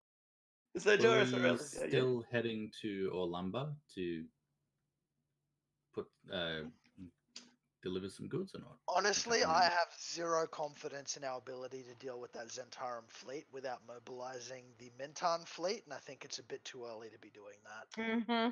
Yeah. It's actually the Minton fleet that Taurus Aurelius wished to talk to you about. Yeah. So, he didn't. He discussed it with the other captains, but that's irrelevant. We'll stick to what we're talking now. Those ships that were bought by the Lord's Alliance, paid for primarily by Waterdeep during the days of Daggett Neverember, were not targeted by the Red Rage. He seemed to specifically not destroy those ones for whatever reason. In any case, we've managed to salvage 30 ships. There was probably about 100 to begin with. Taurus doesn't know. There's probably about 100 to begin with, and half of them have been sunk, and half of what's left were taken by pirates, and that leaves us with 30 ships. 20 cutters, which are fast ships favoured by pirates. 10 carracks, which are medium warships favoured by Waterdeep, and a galleon. The galleon's name is the Wandering Star, and Minton, rather the Zentarum, whatever you want to look at it, it was being retrofitted. This galleon, the galleon is a very modern warship, extremely modern. It's the most modern warship in all of the Sword Coast, unless you count the Black Ship. And to make it even more modern, they retrofitted it with no fewer than 74 cannon. Damn. He wants you to have it. The ship or the fleet? The ship, the ship. It's only you already own the fleet as far as he's concerned. Like, this is going to cause a lot of fights the way he sees it. He needs Mintan to be defended, and so we need those 30 ships. But he wants Mintan to know that they don't that they still belong to the Lord's Alliance, right? He doesn't see the debt as ever being repaid or fulfilled. So Yeah, 74 guns. Yeah. That's like a 4-deck ship. Sounds about right. Yeah, I think it's 18, 18, 18. I think. Is that right? No, might only be 2 decks. I think it's 18 and 18. It might be a 4 deck, but I think there's only 2 decks of cannons. There's It's a big it's a lot. ship. I think it's 18 on I one think- deck, 18 on the next deck, and then there's one at the front and one at the back as well. So it ends up being 36, 36, and 2. Well, I don't know. Like Amar looks at the others. What are you guys saying? I don't think we can use it. It'd be better used here, well, and we can make money off of it. Well, I was gonna say that if Taurus is having this attitude with the Lord's Alliance, what might be worth doing is taking it back to Waterdeep to show them, the new leadership in Menton it's not hostile towards Waterdeep or the Lord's Alliance. They're willing to work with you and taking it from there. I mean, Well, what was up with the Lord's Alliance? Because we're not all part of the Lord's Alliance. Does he think that's just what we are and what we're here well, no, he not knows that necessarily. The he Lord's knows Alliance that we've bought come these from. ships. Yeah. Yeah. for? Oh, okay. Yeah, That's they paid for uh, them in the first place. Yeah, well, years ago, 10 years ago. Yeah, it's complex. Look, I'm thinking we take. I need it. Yeah, it might be best to leave the big one here as defense in case they come back with the black ship. Because I mean, He while accepts it. I don't think there's a good chance of them doing that, because I think even if the black ship can take on the Red Rage, I don't think they would be foolish enough to try. But in the minuscule case that they do try, if you send out a 72 cannon warship with the Red Rage, I think the black ship and their fleet would be in a lot of trouble. Will we be taking the rock home or just teleporting? I think we need to take the rock because we can't teleport all the cargo that's Can't on the teleport rock. your cargo. Cool, cool. Well, Lorenzo is now captain of the Wandering Star. Awesome. Excellent. Yeah. That is ideal for us. Yeah. That's insane. Woot. All right. We got that settled. And it helps them. Excellent. Yeah. So I think we shall make way straight back for Waterdeep, I think. All right. Mercifully, there are only minor encounters on the way back, and we reach home sweet home. And by then, we're level Alright. 13. We are Hurrah! level up. I do believe I rolled last week already, and I just rolled a 3, so. That brings my hit point total to a measly little 66. Indeed. So did Jarlan give us a specific buyer for his cloaks, or just in Waterdeep? He is his own buyer. I think he. The short answer is just sell them for what you've got. Yeah, so Yeah. he's got like a franchisee in Yeah. Waterdeep. Precisely, that's right. And if you don't want to sell them to him, then the guy next door will buy them. You know, the Tiffany's of Yeah. of the Sea Ward will buy them. I'll be back shortly. And all right, after then. All right, so the cloaks, I believe one of them was left with Adrastia. So that means we are selling 25 cloaks of billowing for 500 gold each. And 9 cloaks of protection for 2,000 gold each. We should wait until Trolltide to sell those cloaks, shouldn't we? At least, well, you wouldn't want to hold all of them. Get some revenue in now. And then if this is Trolltide like a festival, you can upscale the. I suppose. I don't think there'll be any particular increase in price for already rather expensive cloaks on a festival, Zevram. There you go. When you're talking in the matter of things that are selling for 500 gold each or 2,000 gold each, I think the market is fairly closed on them. But that will all sell for a total of 30,500 gold, which I will add to the treasury. And then when Arctic gets back, I just got to check if the honey and the Zakarian carpets can be sold in Waterdeep.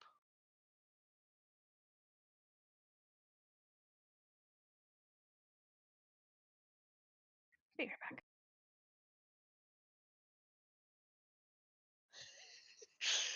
We never claimed that gold in the first place.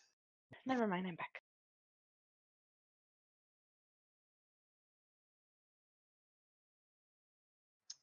All right, so I will also subtract the gold that is owed to Zevram Amara and Adrastia, So Adrastia gets 1,000 back because everyone gets his 5,000 back, and Amara gets her 500 back.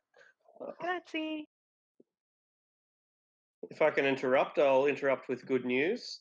The prices of carpet have inexplicably risen by 25%. Well, not inexplicably. The prices of carpets have risen by 25% because the major supplier to carpets in Waterdeep was recently murdered. Who did we murder that sells carpets? Why do you think we murdered them? Just We the do way a lot of Arctic murder. said it made it sound like we murdered them. Either way, and so the 7 crates of honey, do they sell at the 1,000 gold each, regular price or less? Yeah, everything is regular price except the carpets, which are an extra 25%.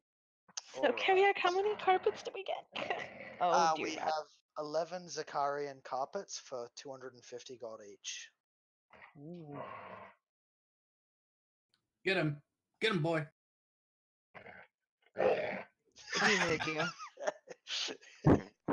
He is shoving like this elongated dog toy in my face. Like it's questionable. Hold on.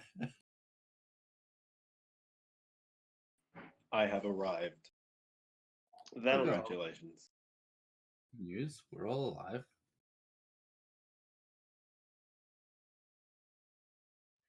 Whose idea was it to go to the So- Red Rage's house as a group? The Red Rage.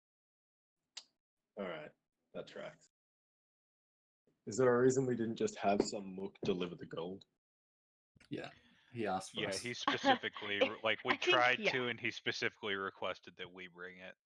We didn't just like go there all willy nilly because we wanted to. Yeah, you know, I was inspired. like, that's a fucking weird idea, guys. Like, He made Get me some count to fireproof pants. 35,000. Well, in a to be store.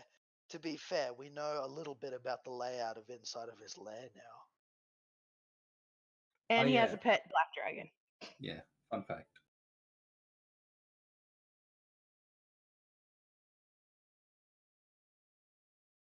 Yeah, something tells me that at some point we'll probably go after him.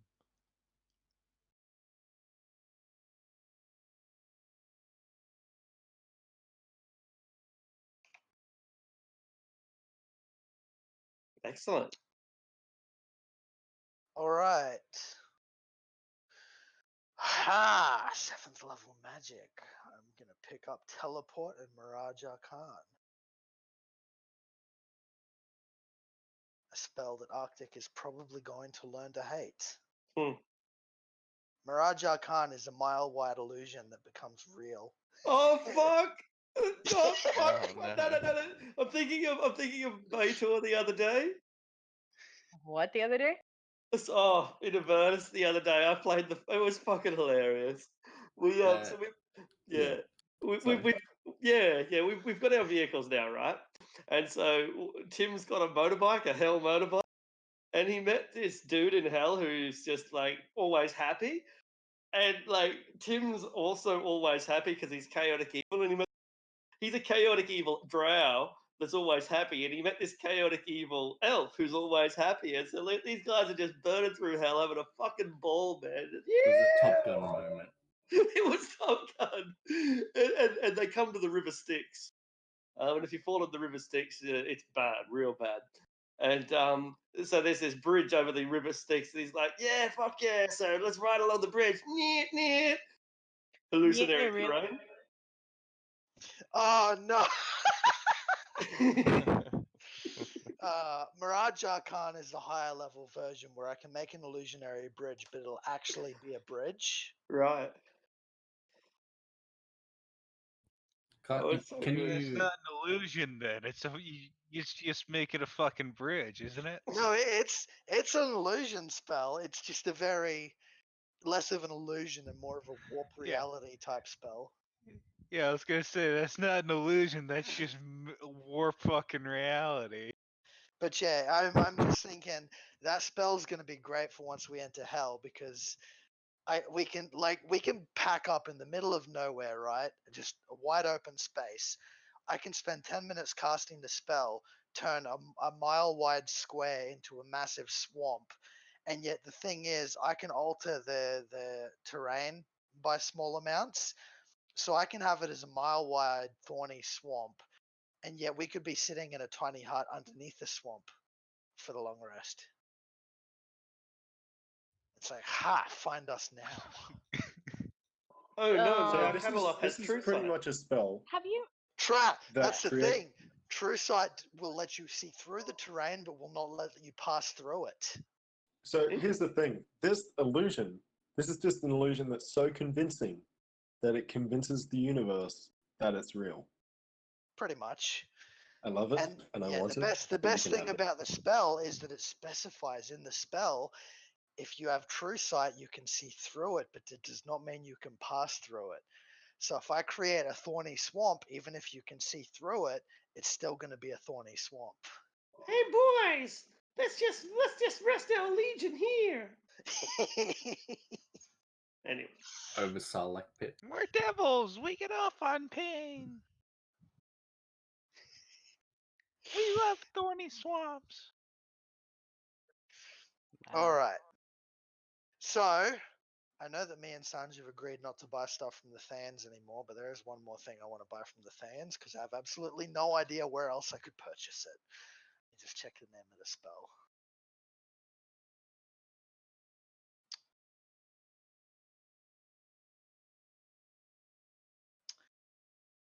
In the meantime, who do we need to check in with in Waterdeep? Laeral, Mert, Vadra?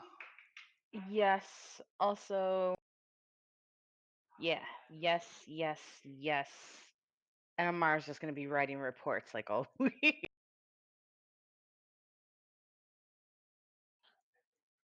Alright, 5th level spell. What's the pricing on a 5th level spell?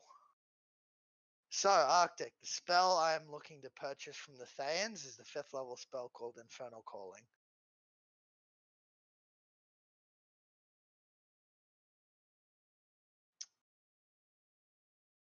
Just basically summon devils.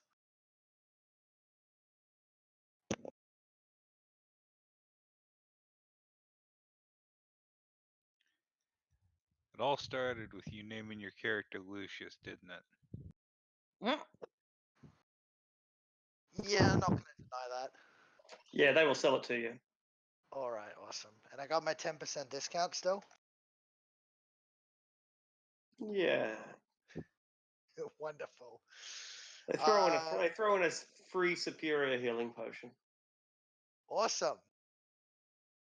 Awesome. I get that Sanj hates the Thayans now, but good business partners. You're such an ass. I know. The guy that you once killed and the guy that you maybe once, I said once killed, I really mean twice killed, thrice killed. The guy that you've killed before and the guy who killed your familiar tells you to have a nice day as well. Yeah. I like chuckle to myself as I walk off, like I wonder if I killed your true body and you just don't know it yet. He watches as you leave.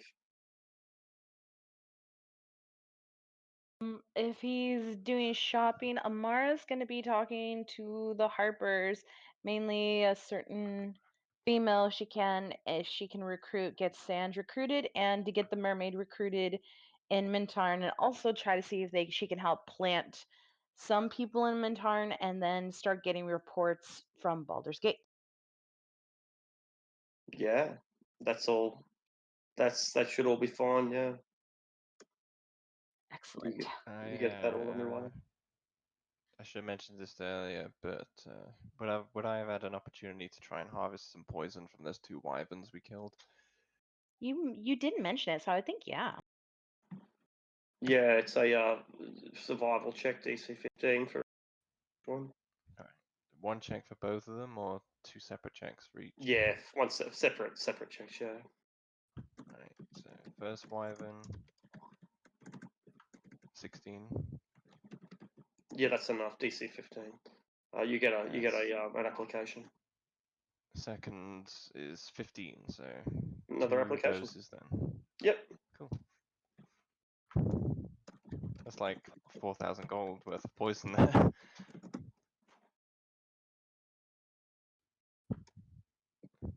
I will take it. Good.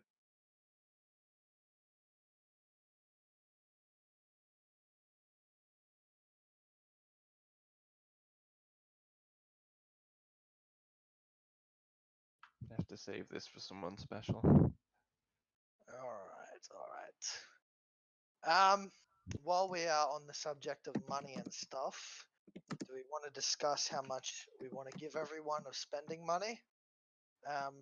So the gems have not been sold, but everything else has. So, based off of our platinum and electrum and stuff, just work this out quickly.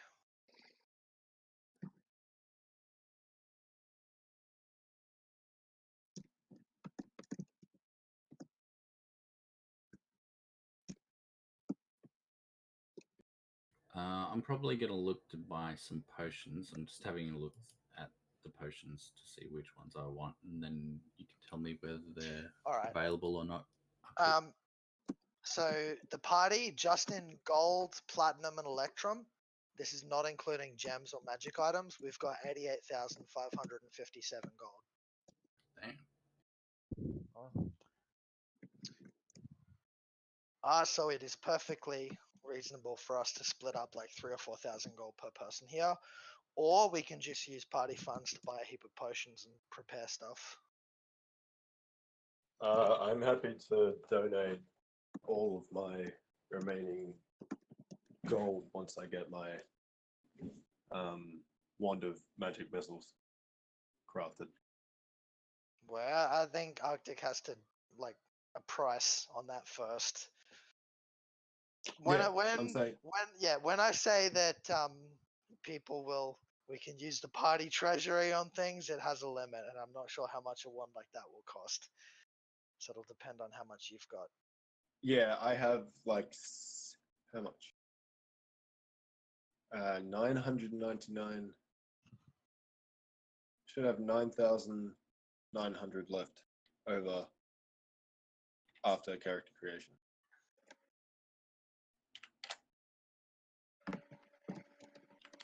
Yes. I'll get onto that immediately. By the way, Arctic, I was just looking at Azura again. It says lawful evil on it. I'm just saying. She is lawful evil, is she? Right. But fair enough. And it's a longsword. Mara needs like a one hand. She needs a stick. Longswords are one-handed. Ish. You can two-hand them. That doesn't mean it's not a long one-handed sword. Look, it would be very hard for her to use as a one hand as a blade singer and not break Blade Song because of it. So it's just like, yeah. And also lawful evil. What you mean to say is that you need a weapon that has intelligence scaling. I mean, dexterity. I thought Blade Song only works with the weapon you choose, and it has to be finesse. Nope, it just has to be a one. Here, I will link it. It just has to be a one-hander, and you can't have it. Yeah, you gain proficiency with one type of martial weapon. Right. If you have proficiency from something else, then Yeah. So if you don medium or heavy armor or shield, or you use two hands to make an attack with a weapon. So in essence, let's like have another blade singer going up, and she's going to be using a finesse trident. So yeah, but she's just going to be using the one-handedness of the trident. But in either way, a Martha, just longsword and evil.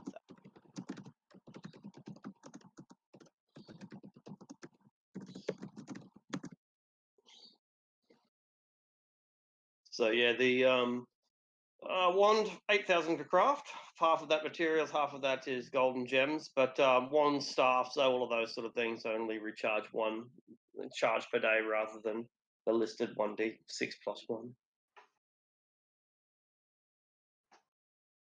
all right, I can craft something like that. How long are we going to spend in Waterdeep before heading to Baldur's Gate? 10 days to prepare? Entirely up to the party. Also, Arctic, when would you think Farah would best come up in Waterdeep, or do you want her to be at Baldur's Gate? Or He is probably better. It's okay. Yeah.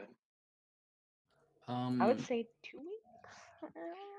I mean, technically, session. Not in session. Just I don't know. What were you gonna say, Zephyr? I was just gonna buy some things. Just asking if they're available. Um, is it possible to buy potions of speed in the city? Yeah, I think so. I'll have a look at the price.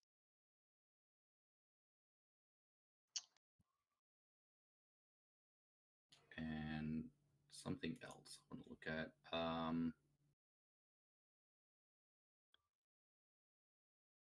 Arte, can you 800 add? gold for a potion of speed. Sorry, how much? 800. 800. Okay. Could you add another PC sheet then and have it just be open to me, please? Excellent, eh? All right. Before we get down to downtime, should we be checking in with Laryl and Mert on the first day back? I checked in with, well, at least with the Harpers already. Sanj is part of the Harpers. The Mermaid is part of the Harpers. They're aware of Mintarn, and we should be getting some info back on Baldur's Gate before we leave. Hopefully, it's from a certain redhead, certain male redhead. Tomorrow.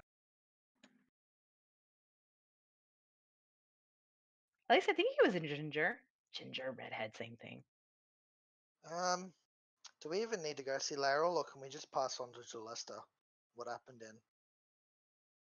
in Minton, and he can pass it on to her because it's like what the Lord's Alliance wants to do with it is their business, but I don't think we should be involved too much.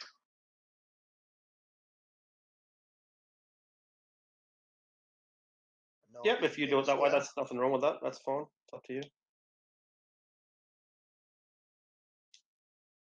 Yeah. If no one else has anything to say, then I think what Lucius will do will prepare a letter with like the details of what happened in Minton, how the Zentarum have been driven out, and how the Taurus Aurelius seems like a former pirate turned pacifist, and what I know about him, and how he's the new guy in charge, and he doesn't seem to have a negative opinion of Waterdeep and the Lord's Alliance, and it might be worth working with him, seeing what happens there. And then I'll give kind of a brief summary to Jalasta, and then ask him to pass on that letter to the Open Lord. And I'll tell him that we are planning on heading to Baldur's Gate next. Honestly, I think Amara will be telling the Open Lord herself too, so I'm sorry, but go ahead and do. Oh, yeah, there was no mention of going to see the Open Lord when I asked, but once I pass a letter on, yeah, I think we'll go and see Antero now. All right, yeah, I'll give a letter to Jalesta. We'll see. I mean, if she wants to speak with us, she can let us know. All right.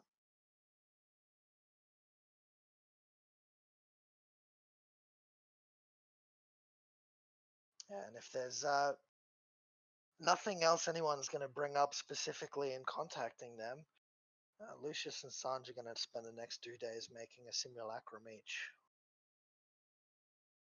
Mara will be speaking of both with you. We could do a character chat on some things for her acquaintance that'll be joining the group. Sure. I prefer if everything's done, but otherwise we don't have to do it that way. Yeah. Then as far as the items, oh fuck. Okay, well I'm gonna need like 20 minutes because I wasn't sure if I could even bring her. If you thought that'd be a good idea, if it will work until today, and now Yep. I'm just like, okay, well, okay, yeah, give me like 20 minutes. If anyone Well, suggestions, y'all. like, yeah, like I don't think there's any good reason to rush into this. So, now's the time when you've come back to Stormwind. You go to the auction house and you're getting spammed by gold bots and shit. So. Yeah. Oh, I know what we have to check in on now that we're in Waterdeep. Who's coming down with me to check on the goblins in Skullport? No. well. Amar. Amar will come with you. Oh, are we founding our guerrilla mercenary organization? Because I'm down for that. For now I just want to kind of sneak in through the sewers entrance to the Xanathar's lair and see what's going on. But I'm gonna prepare for like a rapid get the fuck out escape if they have been taken over by the Mind Flayers. Is Yeah, there I'll head down there too. Well, I'll head down there with them, but real quick, is there any what's the word? Any magical benefits to getting a hold of some what's it called? Black dragon organs and body parts and stuff? Yeah, yeah, potentially. The heart, the brain, and the lungs will always sell. The skin, again, will always sell. The meat, blood, the bone will always sell. So, from a commercial point of view, they're great creatures to butcher. From a game point of view, their skin is resistant to acid. Um, their lungs can be used in the process of creating acid potions or acid spells, like a Melf's acid arrow wand, for example, something like that. Mm-hmm. Yeah. Components of a black dragon I can use to make some nasty items or potions. Yeah. Okay. Well, which direction is the nearest one within 30 miles of us? The Mirror of Dead Men, but even then, no, there's none. There's dragons within 30 miles. They're too No cautious. black dragons in 30 miles of us. No, they'd be hunted to extinction hundreds of years ago. Waterdeep has a massive dragon ward, so there's no benefit for dragons to be in the area, and if they hang around the outside of the city, adventurers are just going to butcher them. Mm, Also, Okay. 30 miles is literally like a day's travel. yeah. So it's not Yeah. that far, actually. No. Yeah, no. All right. Well, just out of curiosity, thought I'd check. All right. Yeah. Done. The nearest known one is in the, and that's about 230 miles away. Any other black dragons that might be within the vicinity by that black dragon, because dragons are highly territorial creatures, and if it's anything any bigger than a baby, they'll just fucking kill it or drive it out of their territory. Yeah. Do you have a price for superior healing potion? Yeah, I do. Let's see. Also, is it possible to get, I don't know, like a potion box or something that would sit on your belt or something? Yeah, maybe 100 gold might be for a good solid bandolier. Cool. Yeah. Potions. At first, I was thinking, that's pretty expensive for a bandolier. Then I was thinking, no, actually, this is an adventurer's bandolier that needs to be able to survive getting hit by a fireball. Yeah, it's pretty good. Like 900 gold for a superior healing potion. Cool.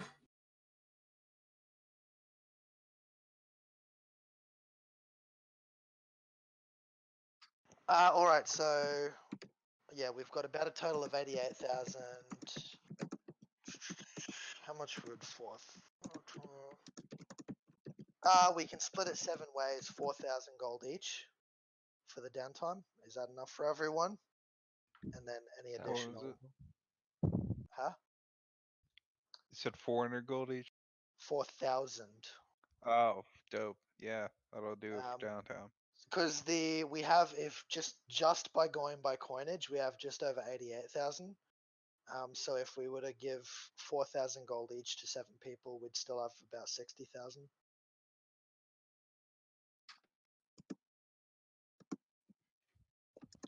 Sounds good to me.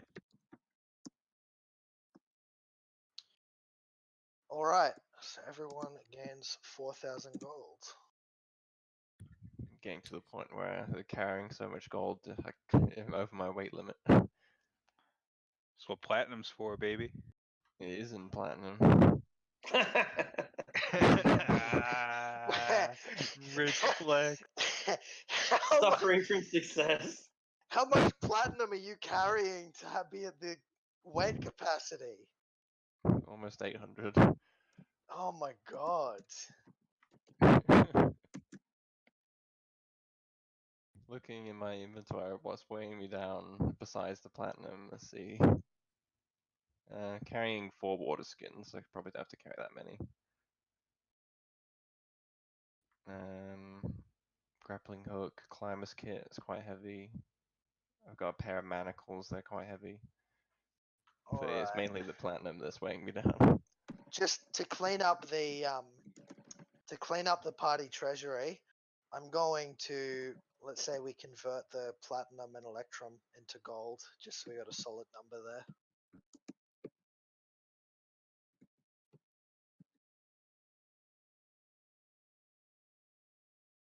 Sounds good. So that leaves us, after everyone gets 4,000 gold, that leaves us with 60,557 gold dragons. Nice. All right, no, so seriously though, do we want to check on Groin and the goblins in the old Xanathar's lair? I think Yeah, we I'll come along probably with you. should. That's right. That's what I was looking for. Guess I'm gonna have to get rid of my manacles. I'll get rid of my 2 of my water skins. I don't need to carry 4 around. There we go. Now we're good.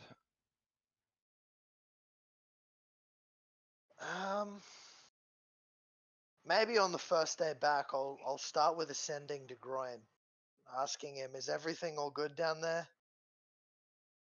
Yeah, I'm just trying to find out how much information I've got. Because you told us it's probably been about a week now, but you told us that we heard that the goblins had started a fight with the Durgar in Skullport. Yeah, yeah. I'm just trying to collect the information rather than just going off memory if I can. Yeah. I think I Therapy might then, have I to just guess. go. I think I might have to go off memory outside. Let's see. Levy. 7 guards a day.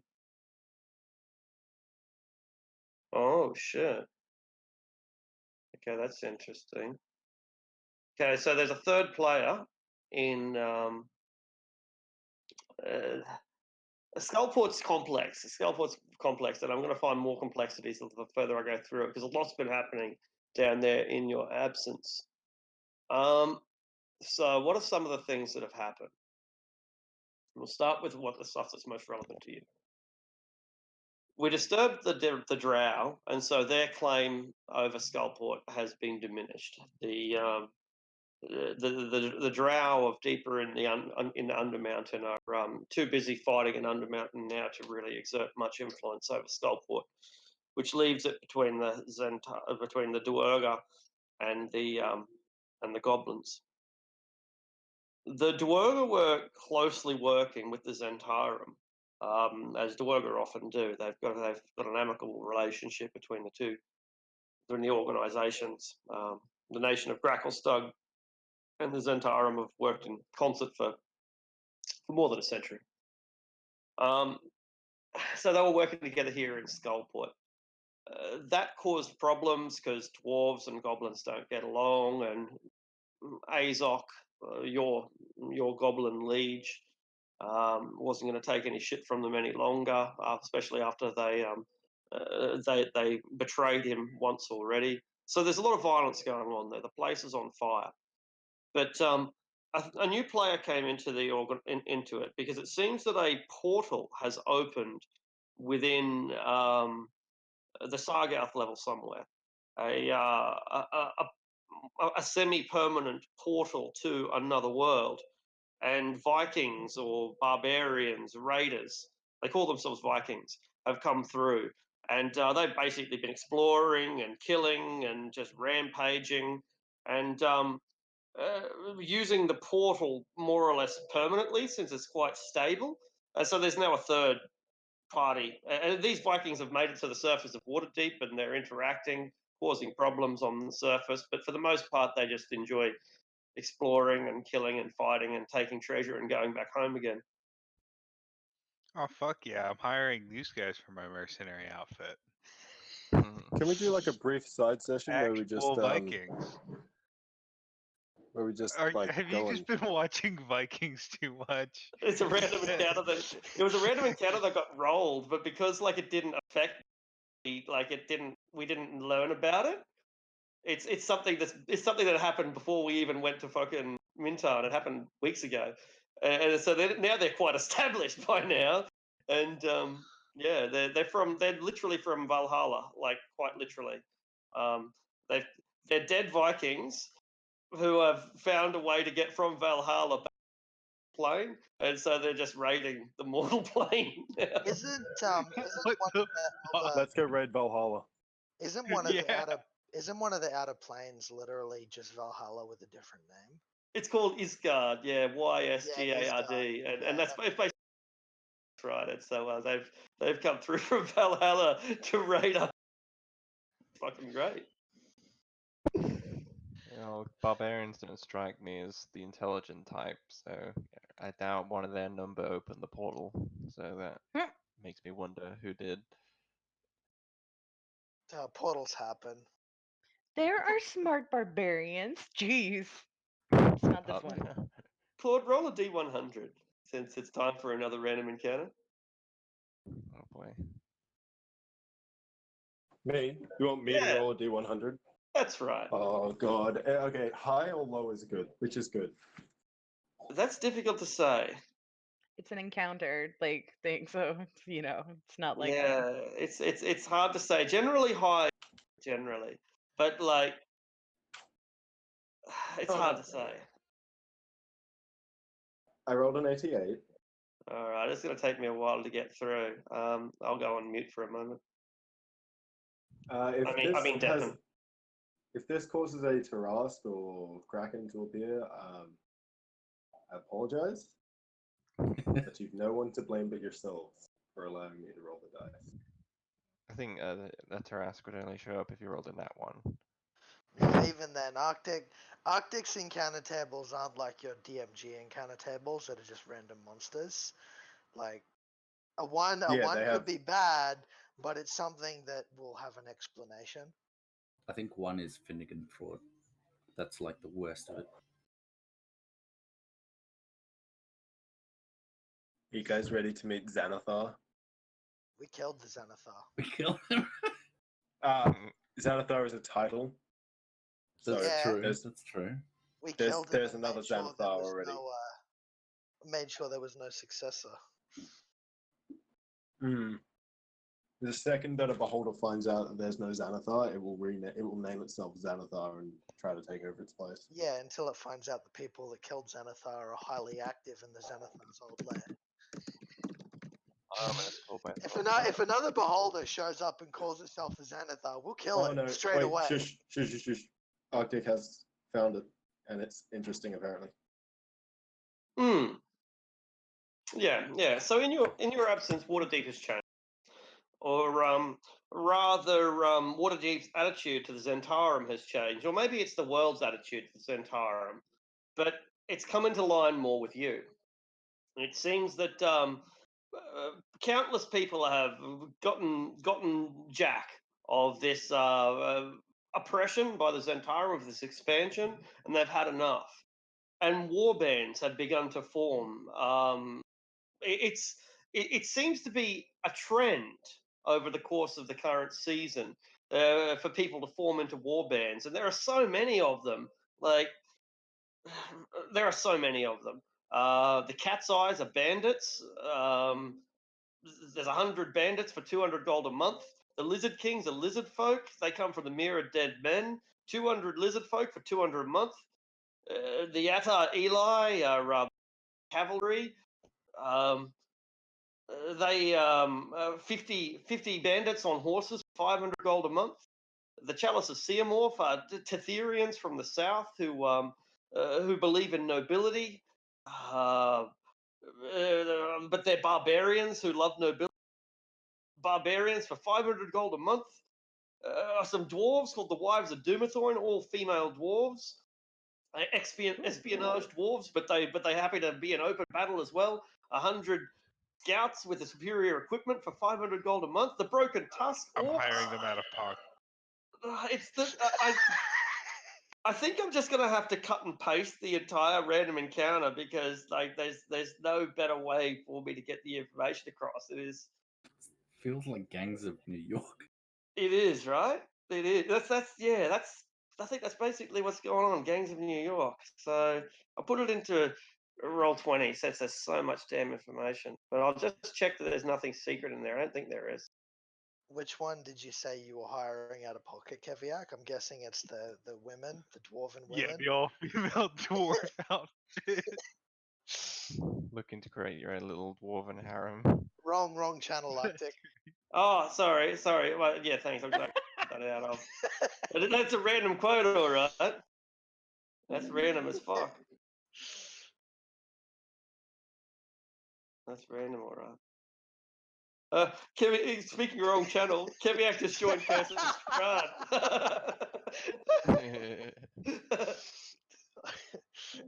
Wrong channel. We're both getting it wrong. Oh god, where are the paragraphs? Yeah, right. I reckon. Jesus, that actually it's phrased that way. It becomes the raged for mercenary bands So opposing why is the it back in the Guild. random quotes again? Jeez. He accidentally posted it. Yeah, it's in our campaign now. Fucking, there's 100 of them. 500 gold a month. Is that each or for the whole lot?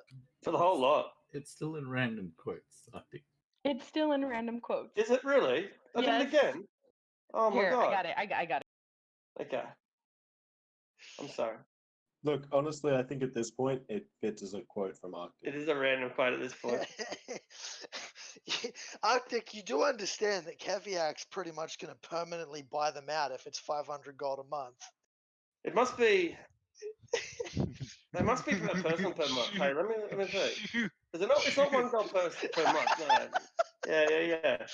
So it must be per person per month. God damn it. Yeah. Look, no offense, Keviak, but I don't want you to be bringing 100 female dwarves following us everywhere we go. What couldn't we handle with 100 female dwarfs though? Yeah. So it's about 6 gold a day. That's pretty expensive though. Actually, I mean, to be fair, considering it says they have only the scout stat block, isn't that like half a CR? Hmm. So 500 gold a month could cover. I don't know. Yeah, Well, I think I'm that's not sure what my. probably how it's listed. I'm not sure what my like- numbers are supposed to be here. Like I can't. It There. seems like it's too expensive for a single scout, but maybe not enough for a whole 100 of them. It's not. It's not mean, 1 gold piece. historic- Like. yeah. Okay, so let's divide. For start per month is 30 days. So we'll work out the daily rate.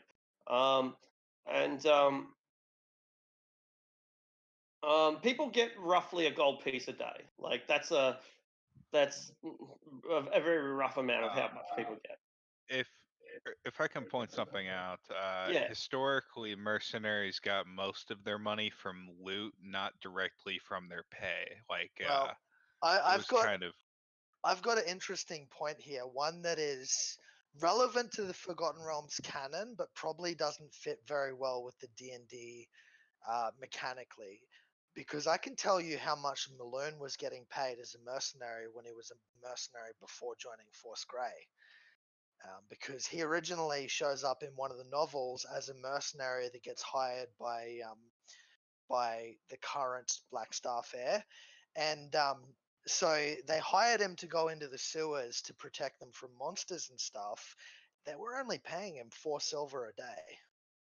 Yeah, which is half a gold. So like you get roughly a gold a day. Yeah, It might be half a gold, but like a gold is a rough. It's only twice as much as once, so it's a ballpark area. So you can use 5 silver if you want as a rough measure, but I find a gold to be a simpler. keeping number to in use. mind 5 silver was just to go into the sewers and defend them there. Like it's not So, leaving the city stuff. I've posted in Discord. Hopefully, I posted in the right chat this time. What the basic rates of pay are. So as you can see, for about 4 gold pieces a day, you're going to get a sergeant normally. and that's one dude. That's not 100 dudes. So yeah, so those rates are per person per day.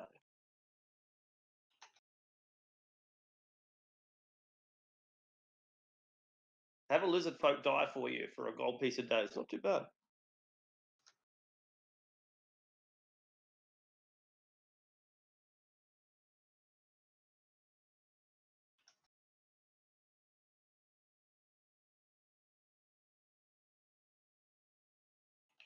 If we hire one of these guys and grow attached to him, can we give him class levels so that he doesn't just die when somebody pops a fireball near us? It's not guys. It's a company. Exactly. It's not a dude. It's an army, and the army will be led by. Or, Wait, hold on. yeah. So let's say I wanted to hire the 50 centaurs. Yeah. Would it be?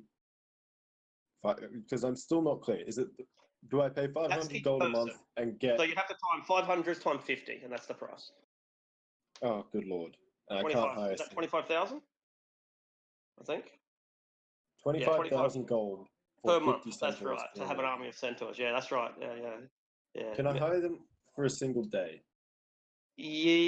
Short answer is yes. Like, you can hire them for single battles, but you'll usually have to pay a month, like the month to hire them for a battle because Okay. because they're not going to pay work for one day. But you can. Some of them will, and some of them won't. The centaurs specifically will be. They will work for a battle rather than a month. Okay, just curious. Yeah. I will address that later. No worries. As people decide, unless anyone's ready to make a decision now, Arctic, I have a very thoughtful tiefling who wants to find the Temple of Lathander in Waterdeep and go and give her blessings and change her oath because she's generally yeah.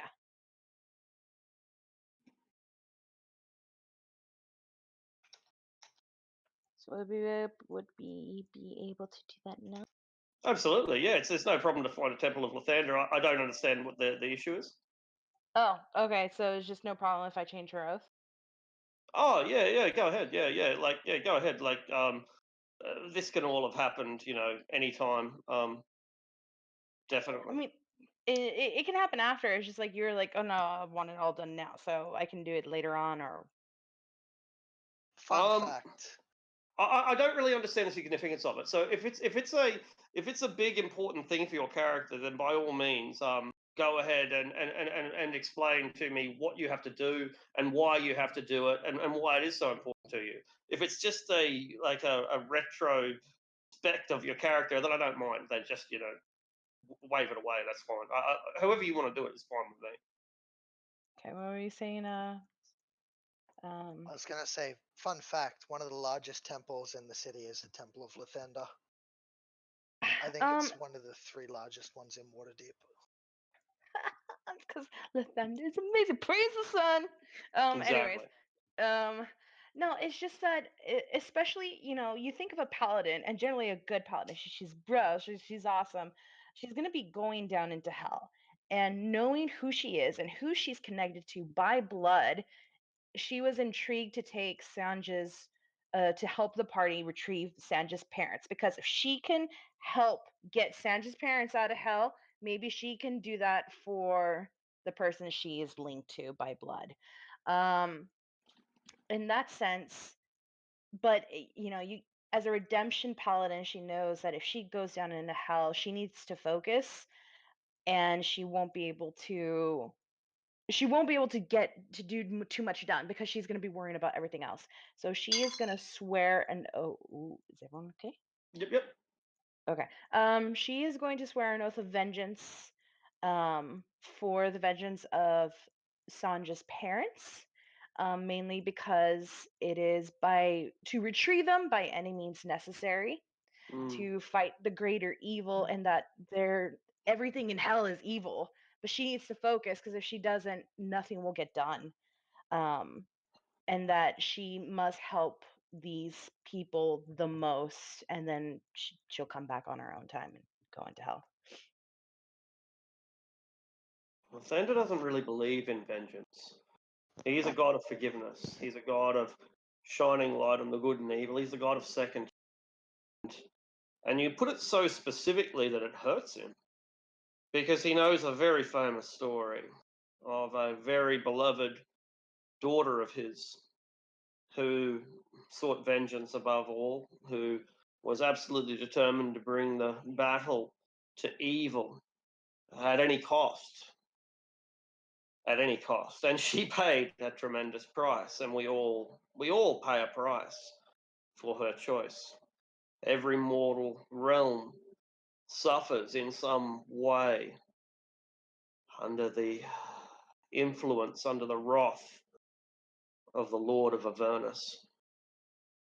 And so Lathander denies you your request. He will not grant your oath. He will not accept your oath. He will not allow you to become this retributive angel. However, there are others who will. You might turn to a conventional source like Helm, god of protection, or Hor, the god of divine wrath, or even someone like Tyr or Tempest, or you might turn to the aspect of Lathander that the Netherese worshipped, a deity called Amanator, who was not a neutral good god of light and of sunlight and of dawn and of new beginnings, but a lawful neutral god of daylight. He was the ever focused, ever dedicated sun. He was the sun that rises at dawn every morning without fail and does his duty. And so there are your options. Lathander rejects your oaths, but you can make an oath to someone else. Well, she's also confused in her, but she understands. And will he accept an oath of devotion to him? She is trying to find a Absolutely. way on how to, because yeah, she's a paladin of Lathander. She thinks, the light, it's a new beginning. What more so could be a new beginning? She thought that vengeance would be the best way to get her way through hell. And And he Amanator says, agrees with you. There is an aspect of Lathander that agrees with you, but the popular aspect that we know as Lathander does not. I hate using real world analogies, but Testament God, New Testament God, that gives you an analogy to work with. yeah, but I think the story of a certain woman who sought vengeance herself hit close to home to her. So she will just be strong without that and swear an oath of devotion to Lathander and to the new beginning, and that there is always dawn after the darkness. He And weeps. her He loves you. duty. He loves you all the more for your wisdom. He just loves you so much. You are the apple of his eye. Oh, let's see if I can get through hell first. All right, cool. She is a paladin of devotion then. Thank you. All right. I've never seen anyone choose their archetype based on roleplay before, but well done. Yeah, I thought about it. I really haven't played a paladin much, but it's just like it makes sense. Oaths change. I think I saw it. I think Marinus was a real good inspiration to that. It's just your oath is never going to be the same. It's like, okay, if you have something you completed, then what? So it's just like I think that, are you just more based on your oaths and whatever God gives it, or are you going to stay also true to your God as well? So thank you for letting me live that. No worries. We'll see how good it works in hell. Well, I personally think you would have been cooler to worship a Netherese deity. Farah is gonna drink her beer and come say that in my face. So we need to agree how much downtime we're spending in Waterdeep. 10 days, 20 days. Keeping in mind that ready to go a whenever. week in the setting is 10 days. At least 10 days. I'd be great for 20, but if no one wants to stay that long, 10 days will be enough for me to do what I want to do. Will also be enough time for me to have the wand crafted. Let me see. Because on the first day, me and Sanj are going to be crafting simulacrums, and that will that speed up the process of crafting if we got multiple qualified people on it, Arctic? Yeah, sure, yeah. All right, let me work out. You can halve the time. Alrighty. Then, with that taken into account, is there anywhere that sells the materials that I'll need? And if so, can I sweet talk them into giving me a discount in On return the for future sales? on the Wand of Magic missile. Yes. Do we have the components? Something that is related to force. Essence of a spectre, the remnants of a wall of force. Usually Well, I can creating. create a spectre from a dead body. So Created. Disintegrate does force damage, doesn't it? I have Eldritch Blast. That does force damage. Yeah, so something that was turned to Well, ash by Eldritch Blast or Disintegrate or something might work. Well, we have 2 separate eye stalks of disintegrate from 2 separate beholders. Yeah, that works. Yeah, that's good. Yeah, all right. Or do and we what want to did use? Hold on. Do we want to use those eye stalks for this, or is there something better that we can use them for? I think Sanj got one specifically for something he needed. I just don't know. Yeah, we're not using up both of them because I think Sanj has reserved one of them. But Yeah. if it's needed for materials, we can use one of them for a wand. each eye stalk will be worth 1,000 gold for materials? So that gets Oh, rid hold of on, 1,000 gold hold on. materials. My prosthetic arm deals force damage. Is there any way that we can connect a gem into it that will fire magic missile out of the arm? Because that would both be cool and frugal. Yeah. Yeah, you could use the arm as part of the wand. Yeah. It wouldn't save any money though, but it would. It is an option still. Okay. Yeah. Well, when we work on it, yeah, that's where I want it to be. Like Thanos' Infinity Gauntlet. Holy shit! I Sounds want good. so many wands in this hand. Huh. All right. So yeah, one beholder eye will. So you'll need to purchase 3,000 gold in materials and then 4,000 gold in alchemy. Yep, that's Okay. you can do that. So 7,000 gold later. Alrighty. 7,000 gold later, and I have a wand of magic missile. Yep. The only difference is it only recharges 1 charge per day, but apart from that, it functions as listed. Alrighty. Thank you. All right. Other than that, on the first day, so me and Sandra each going to make a simulacrum, and then so I'll craft the wand. I want to copy teleport etherealness out of Manchun spellbook, Mm-hmm. and then craft the elven chain and the belt that I talked to you about earlier this week. Sure. So the elven chain was 2 pounds of mithril and 1,000 gold. Let's mark that off. And the belt was. So the belt. I wish to craft this belt, but Arctic said will require 16 pounds of mithril. Does anyone object? Quick question. mm, How much would it be to craft a or if mithril is needed for I just had it over here. Aha, a vicious weapon. The value of the mithril can be used as a component in the vicious weapons, so you're going to need to know how much a vicious weapon is. Could Plus something one else vicious. be used? Sorry. Would something else be Yeah. able to be used instead of mithril? Because Yeah, I it want could. heavy. It could. So maybe we'll deal with the mithril issue first then. Excellent. Okay. I've So yeah, got no use for it, so yeah. we have Yeah. 46 pounds. So between the belt requiring 16 and the chain requiring 2, I would be using 18 pounds of mithril. but I don't see that many uses for it for us because most of you already have really good weapons. Okay, so then let's mithril for both. Go ahead and do Pengu's first. And Oh, I've already got the pricing and stuff. I just needed to confirm using the. oh, okay. one. Arctic, then how much mithril would be required to use to create a vicious weapon? A vicious weapon +1 and +2. Yep. So a +1 vicious weapon is going to be 4. 2 will be 10,000.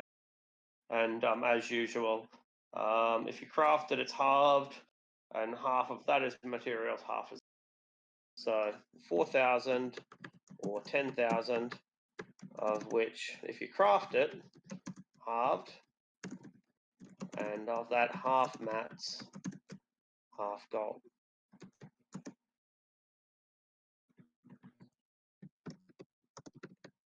Or 1,000, 1,000, or 2,500, 2,500.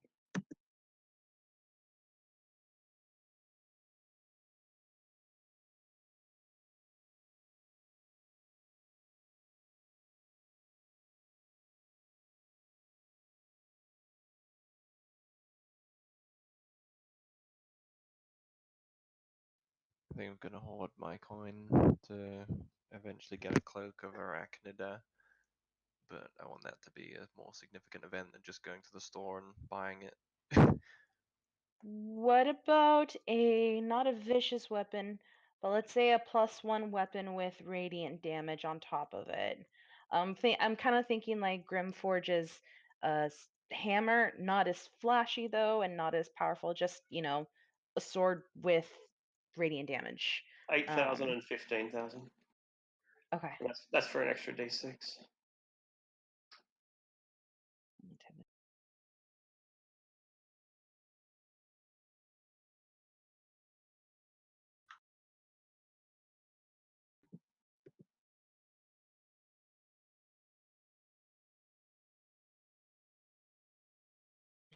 Lucius Pingu. So how much? How much would it take to get a vicious weapon at +2, Pingu? 2,500, 2,500. We've got more than enough mithril for that. So Okay. it'll be 2,500 gold. Okay, and I think, and that'll just actually just come from Amara's. It's not fair to have two different things, so I'm just going to use Amara's gold for this, and might consider getting a +1, just a regular, not a vicious, but a +1 with that radiant.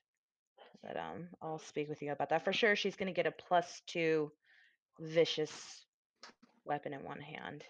All right, that's 5 pounds of mithril. I'll take that out now.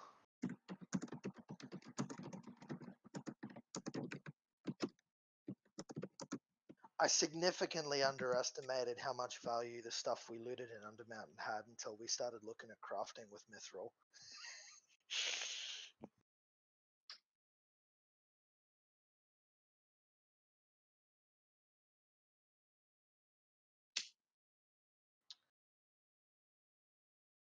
All right. So yeah, so I will the elven chain, and then that belt is basically like a ornate black belt. It's got little mithril ravens all across it, and with a 5th level spell slot, they will animate under the animate object spell. Magnifico. Little mithril ravens that have blade crystal wings and claws.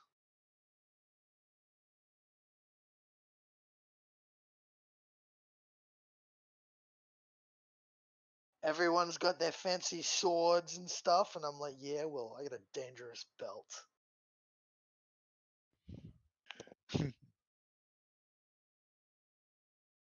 Okay, like WWE SmackDown.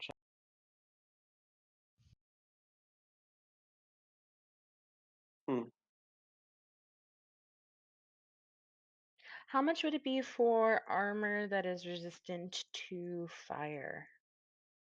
Fire resistant armor What sort? Um. Plate Well, or actually, you know, I forgot there are rings too.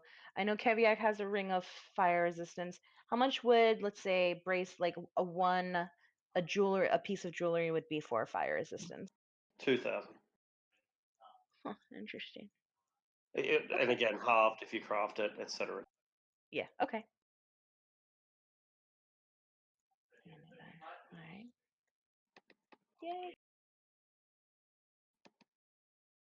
I just had a realization about Keep on the Borderlands game from Nice.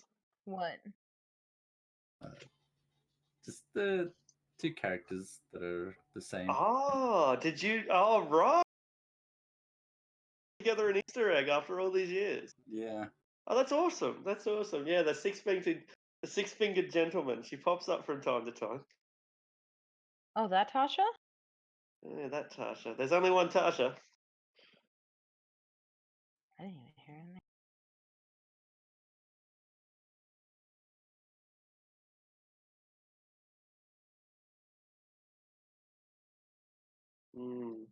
Yeah.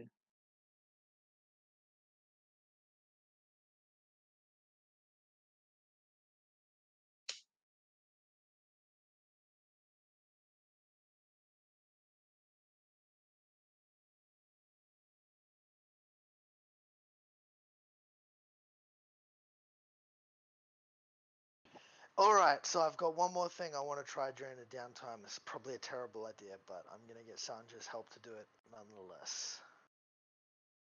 So What? you know how I mentioned I wanted to get a imp familiar Arctic, and you said that it would be tough to buy one in Waterdeep, but you'd be Yeah. able to purchase one in Baldur's Gate. The way you hear it, you can go to a brothel in Baldur's Gate and have sex with a succubus. Anyway, what I'm thinking, and this is why I went and purchased that spell from the Thayans, if I'm going to buy it from someone in Baldur's Gate, I may as well try and summon one with Infernal Calling and negotiate directly at the source with an imp. All right. So I'm going to get Sanja's help to lay down a magic circle and Mm-hmm. then try and conjure an imp with Infernal Calling and then try and barter directly with it to become my familiar. All right. The fuck do you want? I need a new familiar. Yeah, well, I need a back scratcher. I've got a back scratcher in my group. We call him Zevram.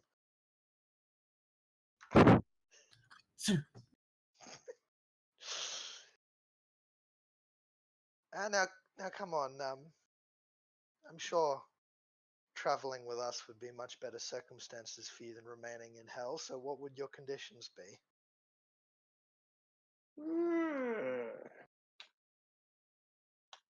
Well, who are you? Adventurer. All right.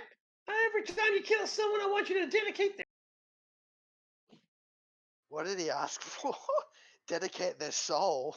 Every time you kill someone, yeah, you go like, all right, my familiar, this soul belongs to you. Murder. Every time you kill someone, like goblin, human, doesn't matter. I'm starting to think 1,000 gold in Baldur's Gate might not be a bad idea.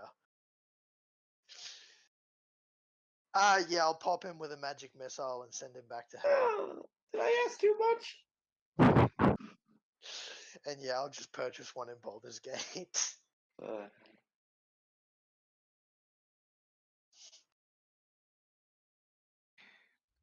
Is there Get one that's already broken in. Do you guys know of any items that would help, like, let's say, a will save? A Tome of Understanding. Cloak of Protection. Ring of Mind Shielding, maybe? The Ring of Mind Shielding does not affect saving throws. Ring of Protection, Cloak of Never mind. Protection, both of those. They boost saving throws. I quite could possible. talk for 10 minutes and give you a motivational speech. I'm not kidding. It's a spell in Acquisitions Incorporated that gives you advantage on your first wisdom save for the day. Yeah, first gonna look at you and be like, "You're small. You're not sure." Like this is like you inspirational, really? For your doesn't your Just paladin instantly cut down my ego. doesn't your paladin automatically get like plus charisma on saving throws? Yeah, but or maybe.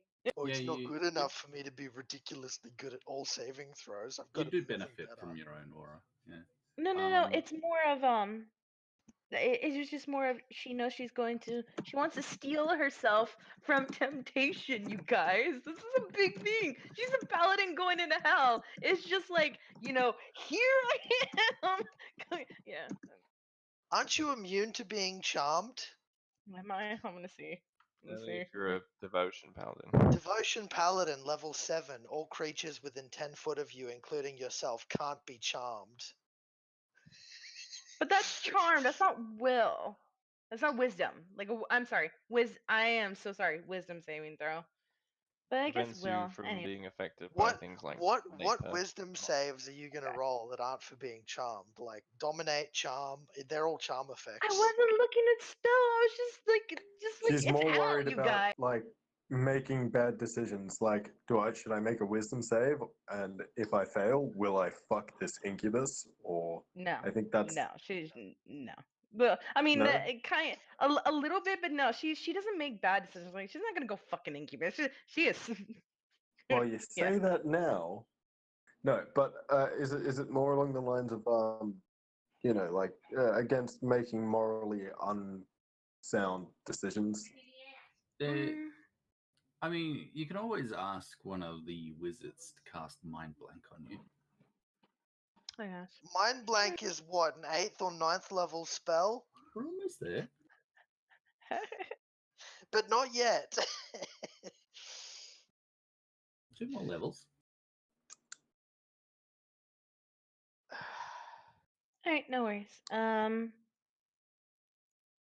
Maybe a ring of protection 2,000. instead of fire resistance. 2,000. I will. Yo, that cheap? Yeah, 2,000 for a ring of protection. That's right. Will it combo with a cloak of protection, or will they like not It will. stack? It will, and it also combos with like a shield. Like so, if you get yourself a +1 shield, a ring of protection, and a cloak of protection, you can get all that for 6,000 gold pieces, and that's pretty thorough.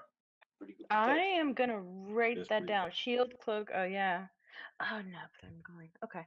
How much does it cost to enchant something with +1? It's usually very uneconomical. So like if you +1 to a +2, it's probably going to cost about 6,000. It's quite expensive. Fuck that. You really have to break it down to its bare components and then start all over again. It doesn't. Yeah, there's not much efficiency gained. Unfun. Okay. All right. Well, are we ready to go to Baldur's Gate then? I am just copying a couple of spells. I'm working out the price now from the various spell books Oh, that we've good. got. While you do Oh. that, down in the at Trollskull Manor, since we still like run that place, right? You remember that place, right?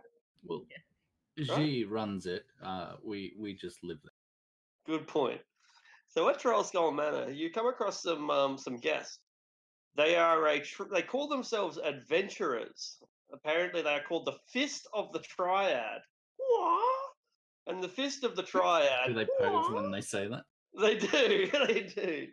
They're led by a halfling. This halfling is his name's Domitian. He's a monk of Ilmater, the god of suffering, and he's accompanied by Sir Reginald Dwight, who's a knight of Tyr, the god of like justice, I think, and Vortag, who is a bugbear priest of Torm, a god of I think protection and being a good knight or something. Unfortunately, like they've got an issue, you see, because they want to do quests. They're adventurers, right? They want to do quests, but there's no one that's giving them any quests. Like maybe it's because they got a bugbear. They're not sure. They think it's probably racism, but they're not sure. But no one.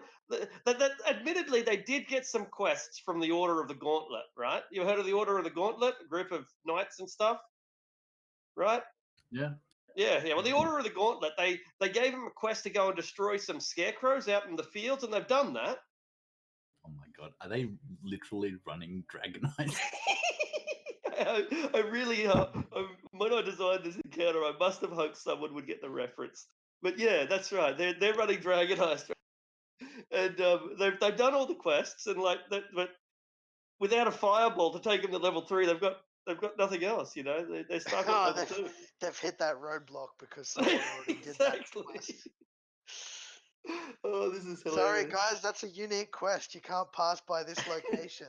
I'm afraid. If you go 200 miles out to the east, you might find some rampaging giants. I'll give them a quest, and All right. I'll sort of snicker as I say this, but I would like them to climb Mount Waterdeep and check the mark.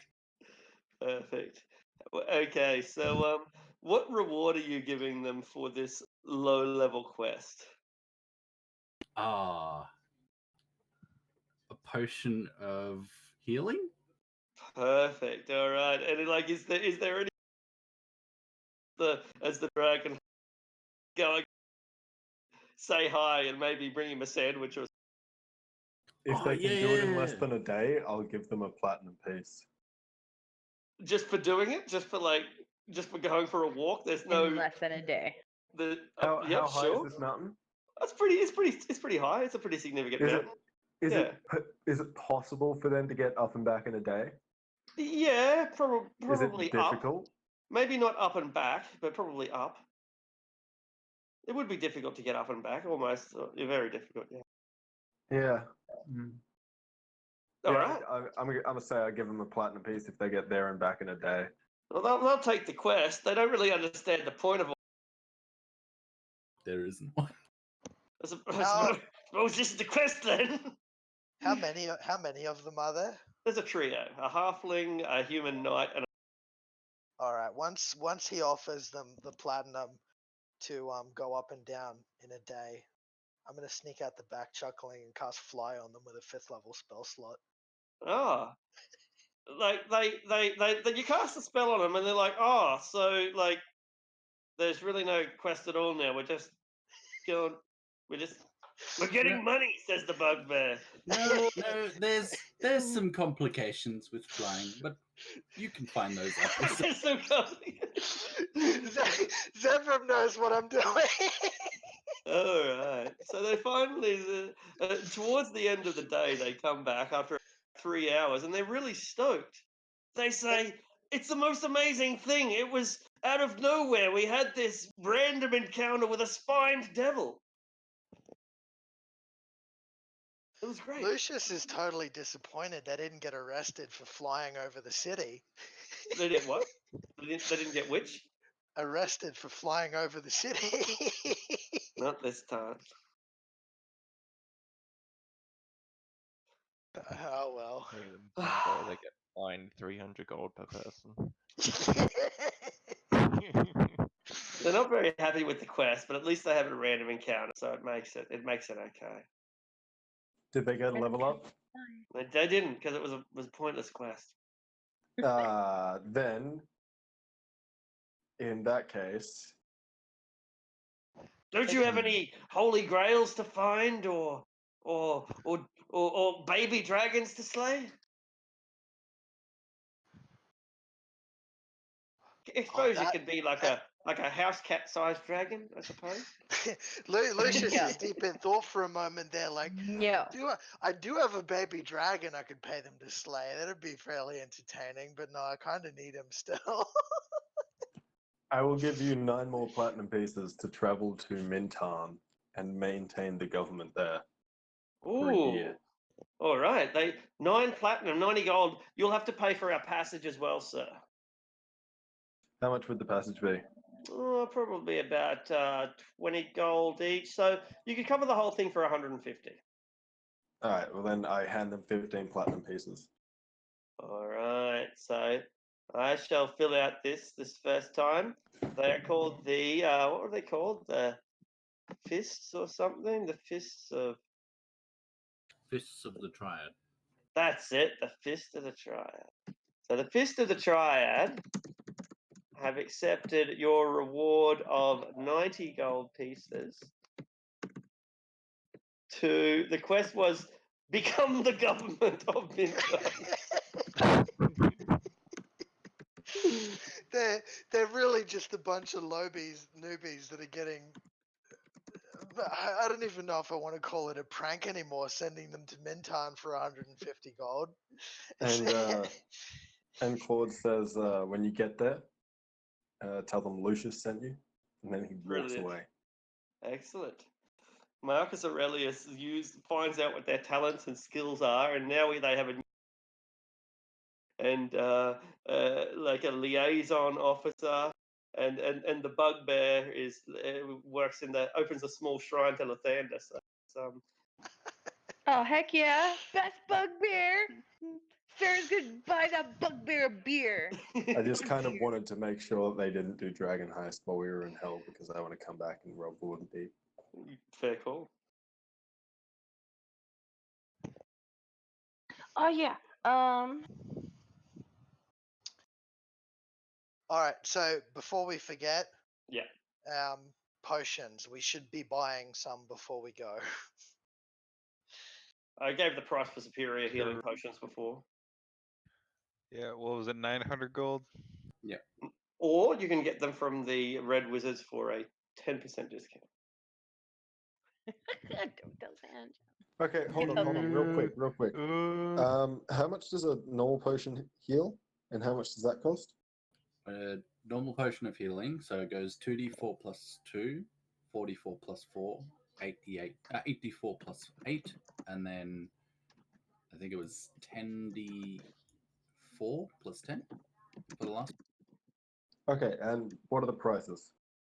50 and 250. Beyond that, I'm not sure, but this one's what, okay. 900? But so the second level one heals twice as much, but is worth 5 times the price. Okay, yeah. Well, I will just get 500 GP worth of. I just get like 10 potions of healing. Too easy. How are you carrying them?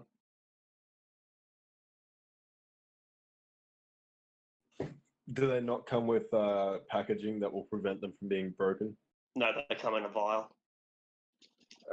Shit. Okay. You can spend 50 gold pieces, they'll make you up a little custom box, but then you'll have to open up the box. It's not that much harder, it's just a consideration. Okay, well, at any point in time, I will have them wrapped in padding in my pack. Too easy. But I'll have 3 hanging off my belt at a given point in time. That's good. So you got most of them wrapped in your bag. It'll take, a little bit of trouble to get them out, but not much trouble. But the ones that your belt are ready, just grab them, slam them, and you're done. Good. I can't remember. I think, let me look it up in chat.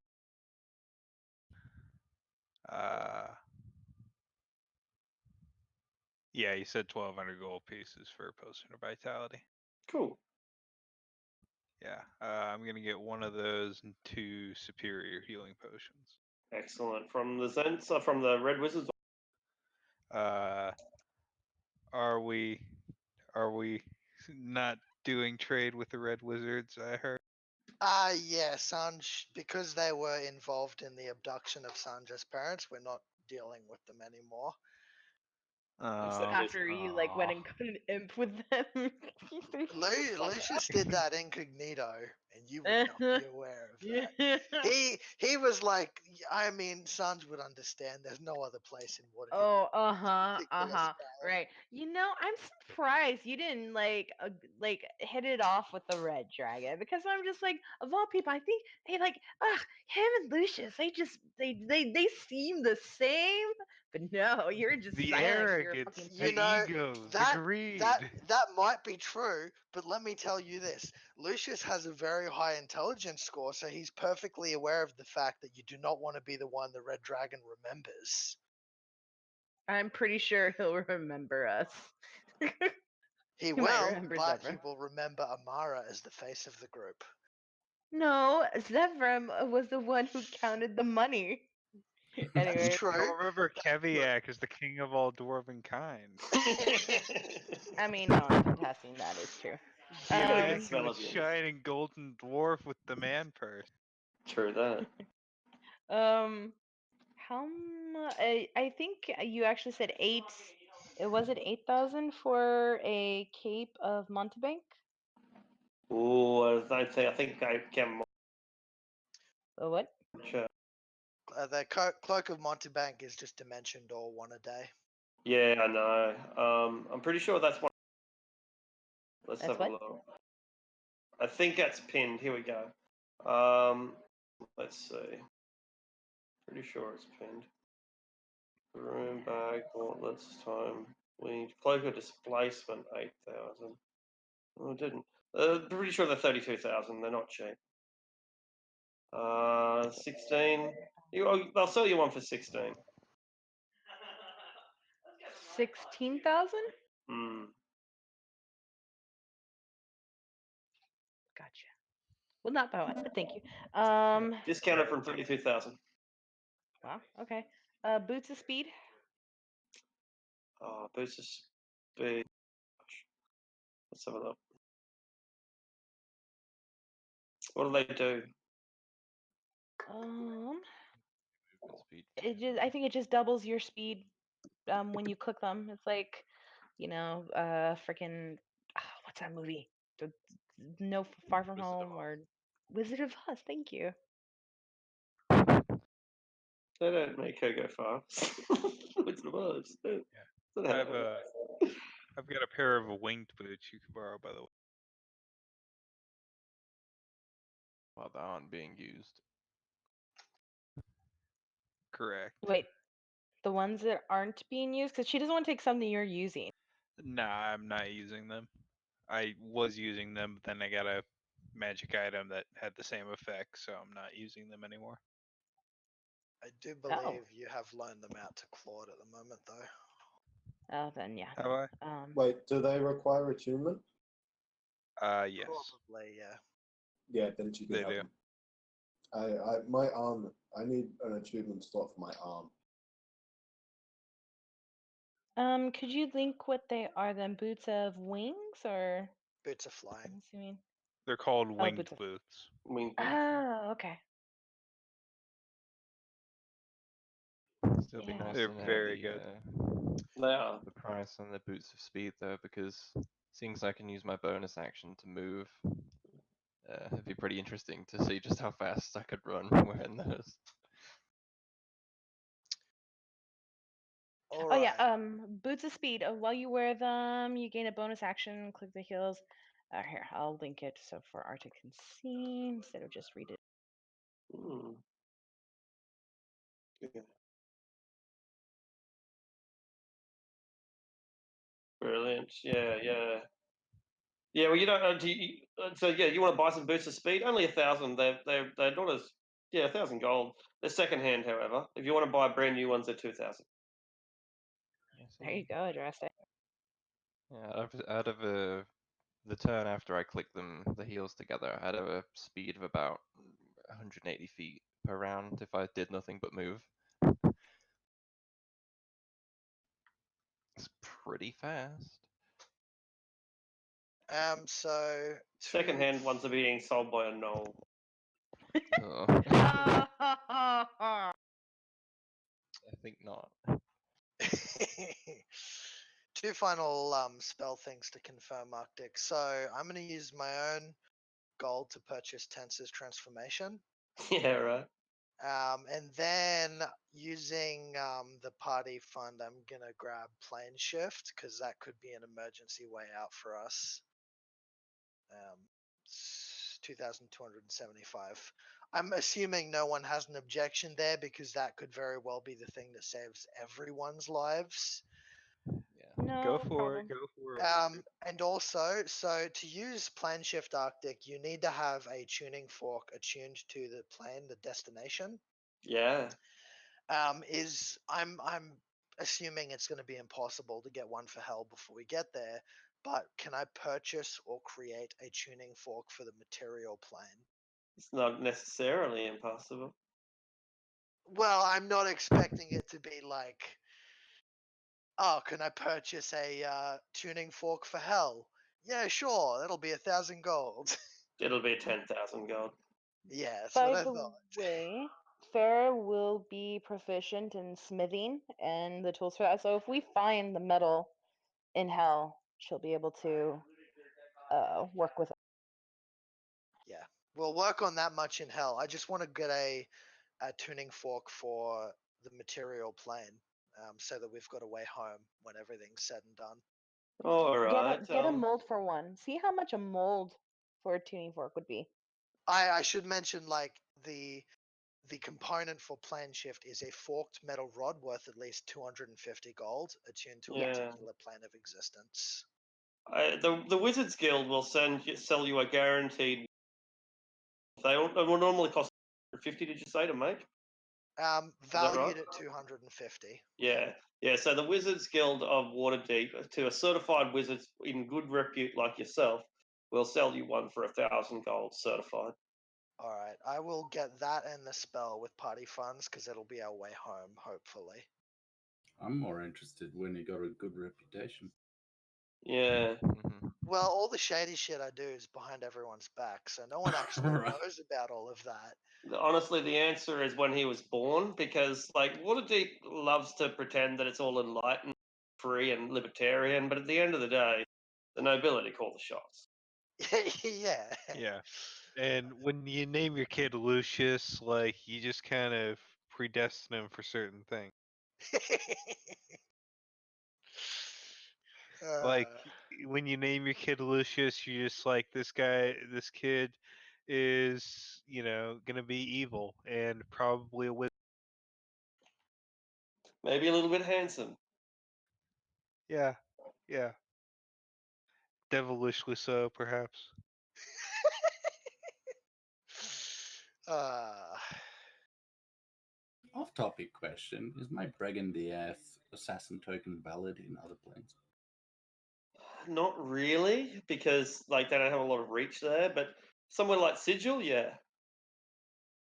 I'm just trying to come up with the most frustrating assassin type. Slark-Farkle. Slarkathol? Oh no. He's No, pretty frustrating. Don't tell me that. you could put the token down in front of Jalaxel and say Larlock and watch him stand up and slap you in the face.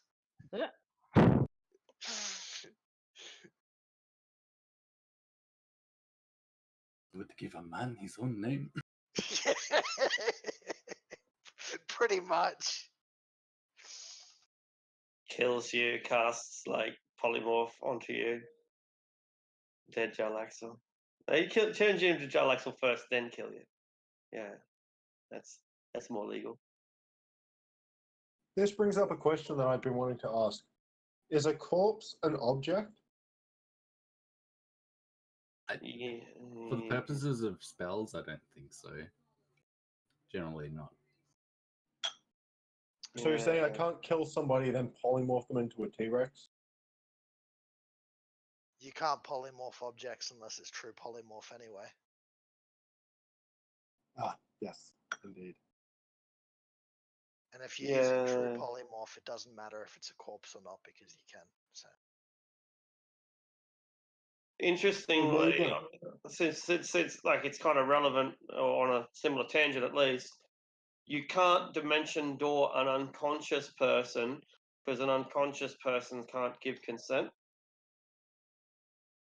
Yeah, that's true. Social justice ruining D&D. yeah. I believe we've had this long discussion before, and my workaround was, okay, I cast dominate person on them and ask for consent. But they're unconscious. So when you wake them up, you cast dominate person, and then you're like, you will consent to coming through this dimension door with me. That's all possible, but that takes 2 rounds. Yeah. That's the trouble. Anyway, back to the story. I mean, look, it's a quick way to drop somebody 500 feet. Yeah. Yeah. 20d6, that'll kill everyone except for the barbarian. he'll get up and fucking punch you. If you've got someone under the effects of a dominate person spell, I feel like dropping them is just. I think we'd all Very- survive 500 footfalls anyway. Now the damage is only about, I think, 66 on average, so we'd probably all survive. No, the average would be about 80, but that's not enough to outright kill any of us. 20d6. 20d6 would be 11 times 6, 66. Yeah, I think that's correct. 20. Oh, right here, D6. Oh, yeah, my bad. No, so. Yeah, I think that's the math. Well, average is half plus 1 calculated in D&D, so it'd be 20 So I times just 4. so I just averaged. I just rolled 76 damage as 20d6. I just averaged the dice instead of the roll. Anyway, Yeah, no, the average, the way they work it out in PHP and DMG is half of the dice plus 1, so to be 20 times 4 for an average of about 80. But that's not what the dice would roll. I appreciate No. the tangent, but maybe Mm. can we get back to it? Absolutely. Yes, I believe we are ready to go. What about provisions and stuff? Is hell after all. Well, we're going to Baldur's Gate first. That's true. Is anybody capable of conjuring food, like conjure food and water? Nope. Crickets. Well, Our paladins. Do we have Hold a on, I ranger? to look at my. well, I'm a ranger, yeah. Do you have good berry? Is that on the ranger spell list? Yeah. Indeed, it is. Well, I don't have it in my The spell. better like, list question of is, do prepared you spells. really think Adrastir is the type of character that would be bringing around the Goodberry spell? I believe Yeah. if we're using the UA features, you can change one of your spells on a long rest. I'll have to check that. I mean, in I think that's right. Yeah. Theracan. in character, we Theracan. technically- Woot. Yeah. You've got create food and water? Yup. Nice. 3rd level. Awesome. Either way, in character, we don't necessarily know we're going to hell yet. We're just going to Baldur's Gate. Well, we know that Sanja's parents are in hell, right? Why are we going Yeah. at Baldur's Gate? Yeah. For the Castellanders. All right. Settle some scores, because we've heard that the cult of Asmodeus has got its claws in Baldur's Gate. So All right. So All is right. the aim to go there and say, send us to Avernus, or what's the plan with the Castellantis? capture them, find out what the deal is, if they know about a living prison in hell, and if they know what happened to Sanja's parents. Yep. Right, okay, sure. I figure Yeah, that's reasonably outside coherent of plan. like a massive leadership position member of the Zentarum, Victoro Castellanter is the guy to ask about matters in hell. Hmm. And are we going into Baldur's Gate not giving a fuck about laws and just acting on whatever like we feel like, or is the plan to deal with them in a way that doesn't draw attention to ourselves? That's a good question. Let's wait and see what happens when we get to the city. Okay. Get a feel for the atmosphere before Yeah. we Let's stir the see. pot. Let's see what we feel like doing when we get there. How do we get to the city? So my thought is this: the Fields of the Dead, just north of Baldur's Gate, those are like old battlegrounds, right? Then, or are they like? I think from memory they're called that because they are like old battlegrounds, and not because they're like fields infested with high level undead. But They're not undead. No. Like you probably have by the nature of history, but no, they're certainly not. They're not like the fucking Mirror of Dead Men. No. So my plan was for us to teleport to Boskia Bridge and go from there. Oh yeah. Done. Okay, so you teleport there. Are there any costs in? No, but I need Doesn't to. burn Do we anything? have anything that was taken from Boskia Bridge? Otherwise, we could end up off target. Anyone? Sounds like we don't. Trying to think. Don't think so. Last time we went there, we basically had a short battle, went into the swamp, Did we get anything? Oh, okay. I think I got my Dragon Rider's shield from there, didn't I? Excellent. You did. Keviak probably has a sword from there. So, okay, the thing about that is, though, that's going to put us in, like, the Serpent Hills, not Rescue. Well, yeah, Forest of Worms, but same thing, yeah. Yeah, but it's not far from Bosker, and we were there Okay. before at a much lower level. All right, so you teleport into the Dragon's Lair? Is that right? Quickly, before we do that, there was one thing I want to purchase a heap of materials for planar binding. Okay. Because I feel like that'll be very, very helpful for us in Hell. So unless anyone objects, I'm thinking like we should purchase enough for 6 or 7 castings of the spell. Does it specify what the ingredients are? Yeah, you need 1,000 gold worth, a jewel worth at least 1,000 gold, which is consumed. Right. This is me suggesting, because if it's for myself, I can only buy a couple, but I will use them selfishly if I purchase this myself. No. Otherwise, I think we should buy a fair bit, because this means binding devils to our well. No. I mean, you do whatever you want as a character. I don't mind But- if it's used from the party. I will give you enough gold for 2 castings. Oh, Yashi, I forgot even. Hold on. I'll give you enough gold for 2. Yashi, Yashi is the dog.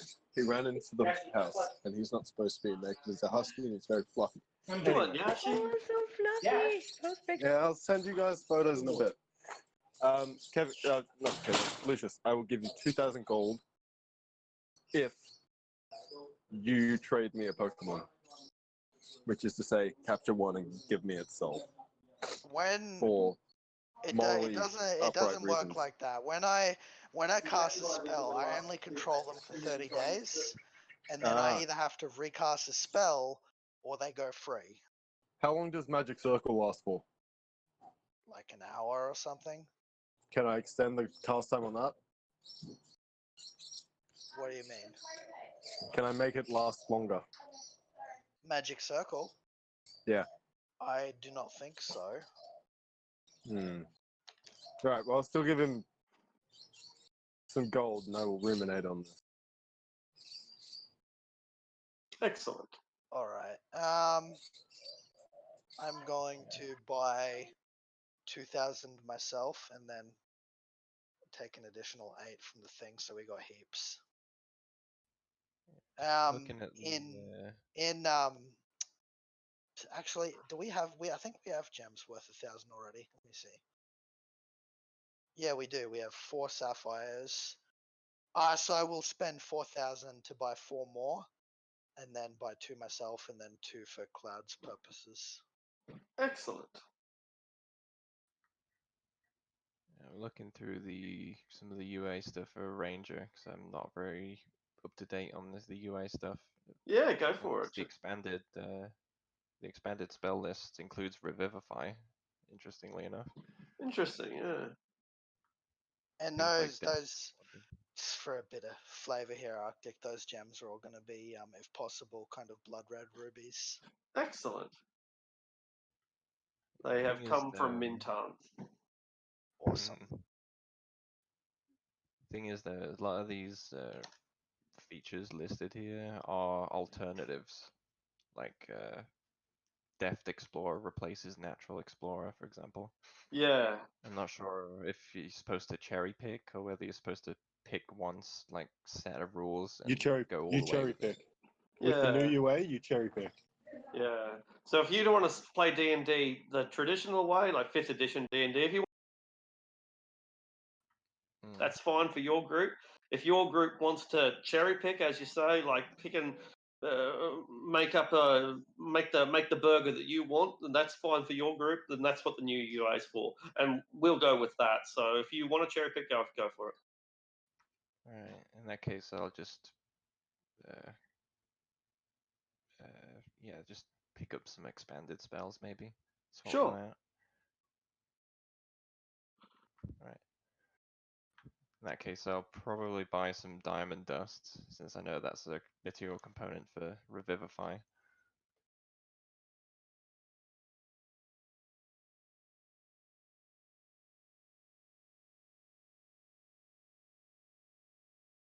All right. Right. So, was I correct in understanding you're teleporting directly into the dragon's lair? Depends It on. would seem that way. I will probably scry it the day beforehand to make sure there's not a new dragon there. The thing with the like, what does the spell say when you have an object?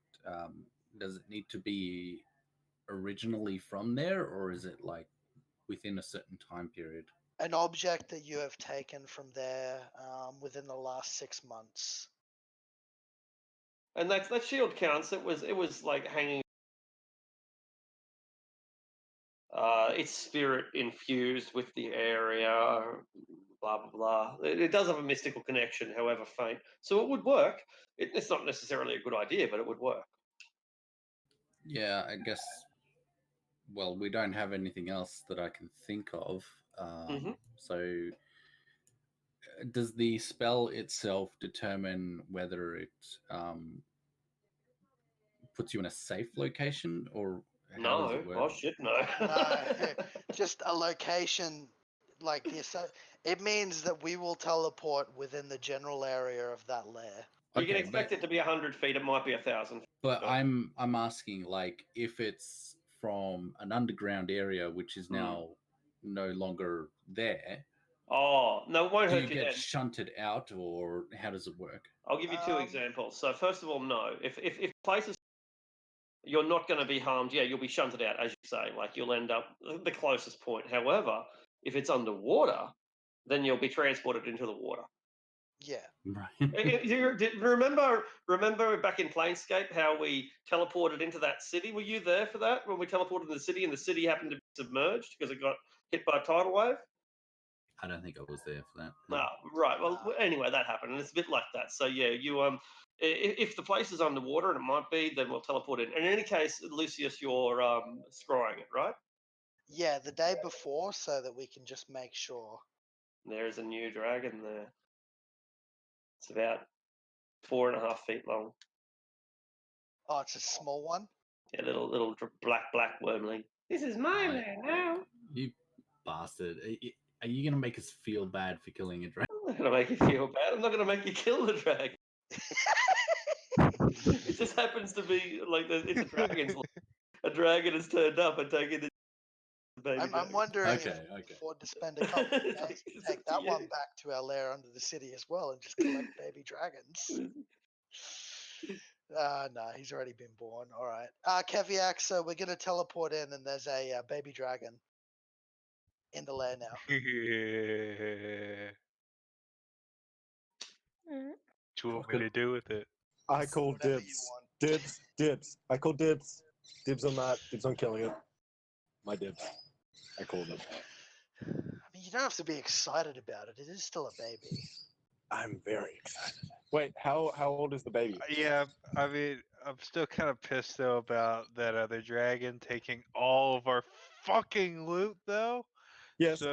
okay. Now, what's a better revenge? Killing a dragon or training a dragon to ride it? Look, in I've been 300 to trying to 400 train a years. dragon for about the last 12 months, and it's not as easy as you seem to think. I never thought it was easy. Never Okay. said it was easy. Let him try. You haven't Yeah, trained you it fucking at stay. all. I doubt you even put any effort into in it except shove it in a dark room and then expect it to come out okay. Well, I mean, it's pretty difficult to train it when every time I go to visit it, it's screaming "fuck you" and stuff in Draconic. I mean, look, Daenerys did it, and congratulations, she you had have an a easy teenager. time. Congratulations, you have a teenager. So Okay, but how old is this baby dragon? Is it like? It's Right, about Arctic. 2.5 feet long. Okay, so do you have demi-plane? Do either of you have demi-plane? What level is that? No, it's an 8th level spell. Okay, all right. What color is this dragon? Black. Oh yeah, no, I'm just straight up Yeah. gonna fucking murder this dragon. You do know you are allowed to listen when Arctic is speaking to other players. I did not. Also, I was busy wrestling a dog. Out of the house. Anyway. Yeah. If it's just a say we 2.5 move. foot dragon in there, Arctic, I'm just gonna teleport us straight in there. All right. Not my problem what happens to it. All right. So we arrive in the semi. It's not. We're not in submerged. We're but it's a it's a. Those of you who've been there know what it looks like, but it's basically the inside of a great big mulch ball. A great big mulch ball. It's kind of collapsed in. There was a bit of a battle here, and the roof caved in a little bit, but it's now like a sunken cave, which is semi-submerged. We arrive in. There is a black dragon about the size of an extremely large cat or a medium-sized dog, and it's startled by our arrival. It makes a run for it. It's got no chance. What happens? I hit it. All right. Non-lethal damage with my great sword to swing it towards Keviak. Bang! You bat it, and there is a dragon coming towards you. Keviak. But instead it disintegrates. Jesus Christ, man. Yeah. Yeah.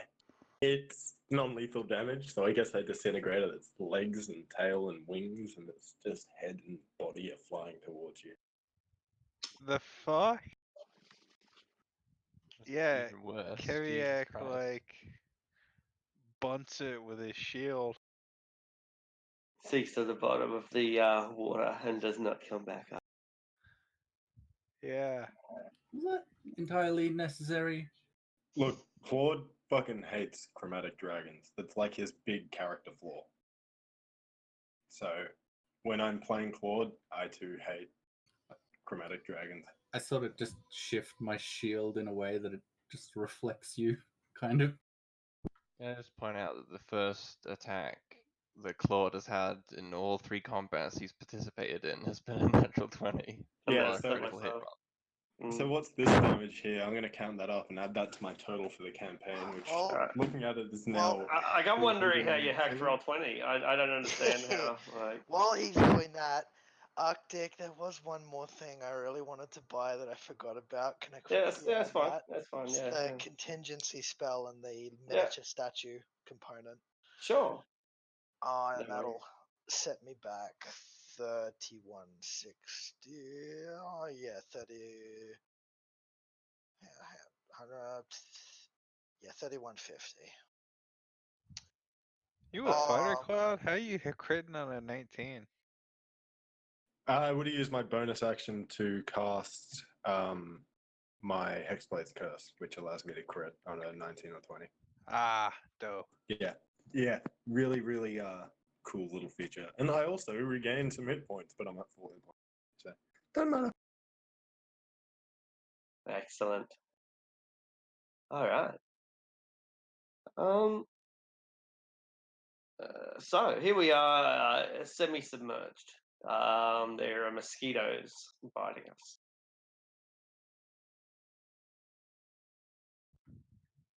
Well, This- Claude's gonna lean down and pick up the corpse of this baby dragon and sling it Take over to his the bottom shoulder. of take to the bottom of the lake. Ah, well. Never mind then.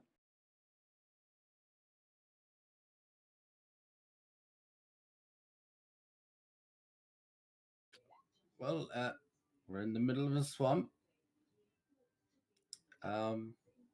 Which way from here? let's just go down the river to Bosque Bridge again. Keviat, could you chop down a tree outside and I'll fabricate a raft? And we'll just float down the river again. Oh yeah. Keviak, like, one hand swings his adamantine great axe, chops an entire tree in half. Have you seen Commando? The start of Commando, where Artie comes in, tree trunk on his shoulder. That's Keviak right now. All right. So yeah, you fashion your boat. You get attacked by crocodiles. How do they die? Keviak like grabs one by the jaws and just like rips one open, like a Mortal Kombat fatality. Just keeps opening them and opening the jaws. The crocodiles, get the fuck out of there. That's right. Look what happened to your friend. Perfect. All right. And we sail into Bereskia Bridge to find a town, a village, a hamlet, to find a place that it has changed since we've been here last. The last time we came here, there were 3 little establishments and then a 4th independent operative. We had the Lord's Alliance people building the bridge, made up of mostly our criminal work crew. We had the Paladins in the castle to the south side. There was a small inn run by some Yuan Ti, or I don't know if you knew that Yuan Ti. Yes, big reveal. And there was also a group of dudes who sold some weapons to the Zentarum, but that's neither here nor there. When you come in here this time, 3 of those groups are still here: the Yuan Ti, the Lord's Alliance, and the Paladins. But the Paladins have basically evacuated. They've only just recently built this castle in the last 10 or 20 years, and when you arrive, they've reduced to a pretty much skeleton staff, giving over the land more or less to the Lord's Alliance and the people down in the little Serpent Bridge Inn. So there are 3 places you could go to. You could deal with that lycanthrope who was in charge of the Lord's Alliance's interest. You could go into the only inn that is here, where they sell coffee and drugs and poisons and stuff, or you could cross the bridge itself, which is thanks to you, the bridge has been finished, and so you could cross the bridge and go and talk to the Paladins, or you could just ride on and go all the way to Baldur's Gate without saying hello. You said they've only got a skeleton crew in the fortress. Yeah, bizarre, hey? I wouldn't mind asking them about that. I mean, we fought alongside them last time against the Black Dragon and the Lizard Folk. You find the same Paladin leader there. If you go there, you'll find she's still in charge. Yeah, Lucius will head on over. They recognise you. They say, well, that you achieved your goals. The Lord's Alliance have their bridge. Is this your first opportunity to walk across it? In one shape, yes. We're just passing through at the moment. I would have thought you Altyrol Paladins would be much more enthusiastic about this bridge. It brings trade to you lot as well, doesn't it? She looks at the bridge and the waterway, and of course it famously has the statue of the god of murder on one side and the statue of the god of the assassins on the other side, and where they meet, the water turns black with blood so thick that the water turns black and then gradually becomes crimson red before finally purifying about a mile downstream. She shakes her head and says, there are things afoot. There are things afoot in my homeland of Elturel, of Eltergard, and I feel anxious to know what's going on down there. Many of our soldiers have been asked to dispatch back to the main base in Elturel. We've had orders from the highest of the high, and now the force has been reduced to just a quarter of what the knights that I had here a month ago. I don't know what issues they're having down in Elturel. I don't know why they would so desperately need paladins from every remote outpost in the region to come home, but that's what they've ordered. Yeah, that can't be a good sign. Well then, it's... As I said, we were just passing through and we're rather curious about the state of the fort. We happen to be heading to Baldur's Gate at the moment. Is there any news from that direction? Only the worst sort of news. I've heard that the city is burning. They've had a epidemic of serial killers. Entire cults of serial killers are rising up in the names of the various gods. and she gestures over towards Sirik and Baal, god of murder, god of assassins. And she says, cultists are committing murders on a scale, well, I would like to say unseen before, but let's face it, Baldur's Gate, it seems that serial killing is almost a cyclic process. No city suffers from serial killers like Baldur's Gate. Lucius will kind of turn back to look at Zevram and the others, like, I guess that's that then. We're not going to be being quiet.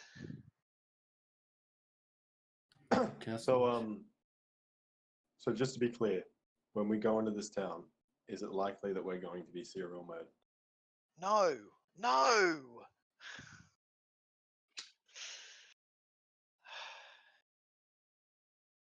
We're going there after the cults, not to help them. Very No, well. no. I mean, are we going to be murdered? He said serial murdered, not murderers. Yeah. I think look, it's that I'm fair. open to being serial killer. No, kidding. I'm down with that if that's where we're going. As long, but You only get murdered if you're weak. Fair. It just mentions in the back. Cloud is ride or die. The whole party just turns and looks at this one person that's super dark.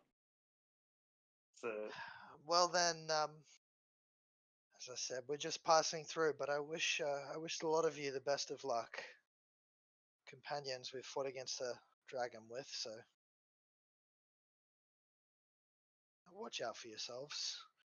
And I think we shall head off. Because Adrastia, you look like you're having a good time over in. It's called. It's a. The inn has a name. I don't remember the name, but I do remember what they sell. It's a multi-story building. It's only quite small, but it's still tall. Very exotic, very exotic. They have excellent musicians, and it's not like a inverted commas Western bar. It's not like a traditional bar that you find on the Sword Coast, where you've got a drunken dwarf and singing tra la la, that sort of yawning portal shit. This is different to that. This is a lot more cultured, a lot more exotic. It reminds you a lot more of Menzoberranzan. These are the sort of places where intelligent people come to discuss politics and philosophy and have affairs and plot murders and these sort of it's a place of espionage by its nature, but high cultured espionage. But none, while you detect that immediately, you know what this place is. It doesn't suggest that on the surface. On the contrary, it comes across high class. They are selling exotic coffees. There are exotic men and women here to have conversation with. You can probably guess that you can pay them for more than conversation. Teas and sugared delights and so on and so forth. Are you just visiting and sampling the delights, or are you engaging in intrigue yourself? Yeah, I guess waiting for the party to finish their business with the paladins while I sample, I guess, some expensive coffee. Excellent.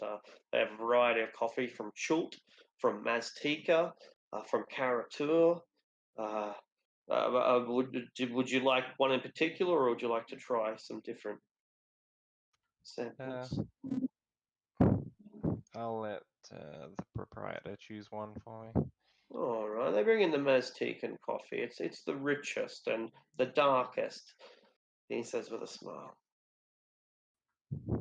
Take a sip. Strong indeed and full of flavor. Very good. Can I help you with any other alchemical, apothecarial items? He says, are you saying thieves can't for poison?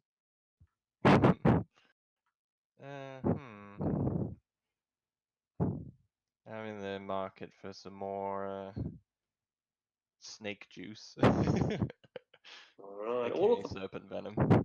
All of the poisons are that are in the standard rules are available at half price. All of them. Wow. All of them. Damn.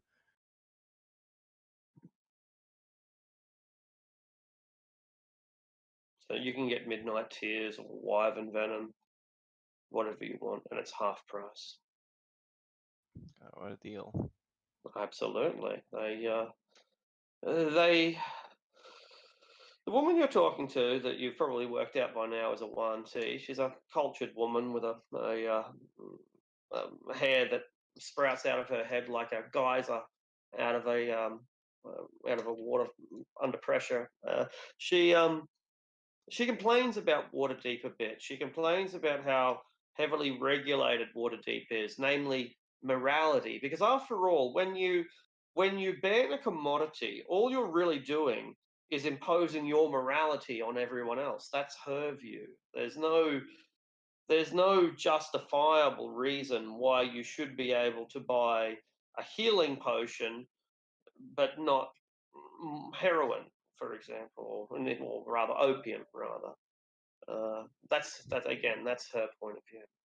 How do you feel about Yeah, that? I agree, but on the flip side, it does have its silver lining to it. When goods become restricted, it drives up their price significantly. She nods. Well, if you would be interested in obtaining commercial quantities of our products, we are always looking for people to establish new markets. The Rundine Consortium has always had an element within Waterdeep, but we've never truly penetrated those markets. Hmm. Yeah, except this time I'm considering it more like, have it imported to Skullport and then smuggle it into Waterdeep. Like, plans While for you're the thinking future. of it, she says, if you have any connections in Skullport, for example, then we might be able to avoid any sort of uh, observance altogether. Yeah, it just so happens I have my sights set on gaining power in Skullport, so I'll keep your offer in mind. She says, as you can see, our prices are unbeatable. If this is our commercial price, imagine what our wholesale prices are like. Indeed, it's a very convincing offer. I'll keep it in mind. All right. So the And party while I'm finds, here, sorry, yeah. I say while I'm here, I'll take advantage of your excellent prices, and I'll how many doses of wyvern poison do you have available? 12. 12. I'll purchase 3 Very good. for 1,800 gold. She throws in a bottle of wine, since she doesn't quite know how to judge you, and maybe cannabis is a bit forward, so she throws in a bottle of wine. Kind of wine? Oh, it's a Purple Hills wine. Wine from some of the finest stuff from Anne. Suppose it's as good as human stuff is ever gonna get. I'll thank her for it. Mm.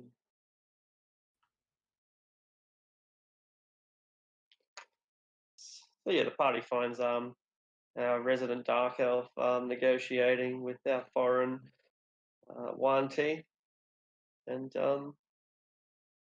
I guess we're ready to depart. She's just networking. There's nothing wrong with that. Not Oh, judging. Let's get in a coffee. Snake people and spider people. It's very progressive. Exactly. So we should respect their cultures. Smuggling large quantities of toxins and drugs into Waterdeep, don't worry about it.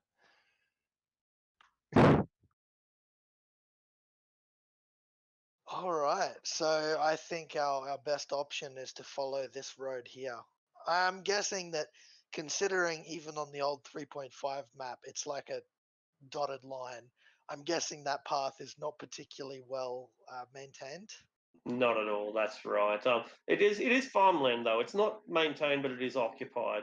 There are plenty of trails, dirt roads here, and it's pretty good farming country. The further south you get, the more temperate the weather becomes, of course, and so these are good grazing country.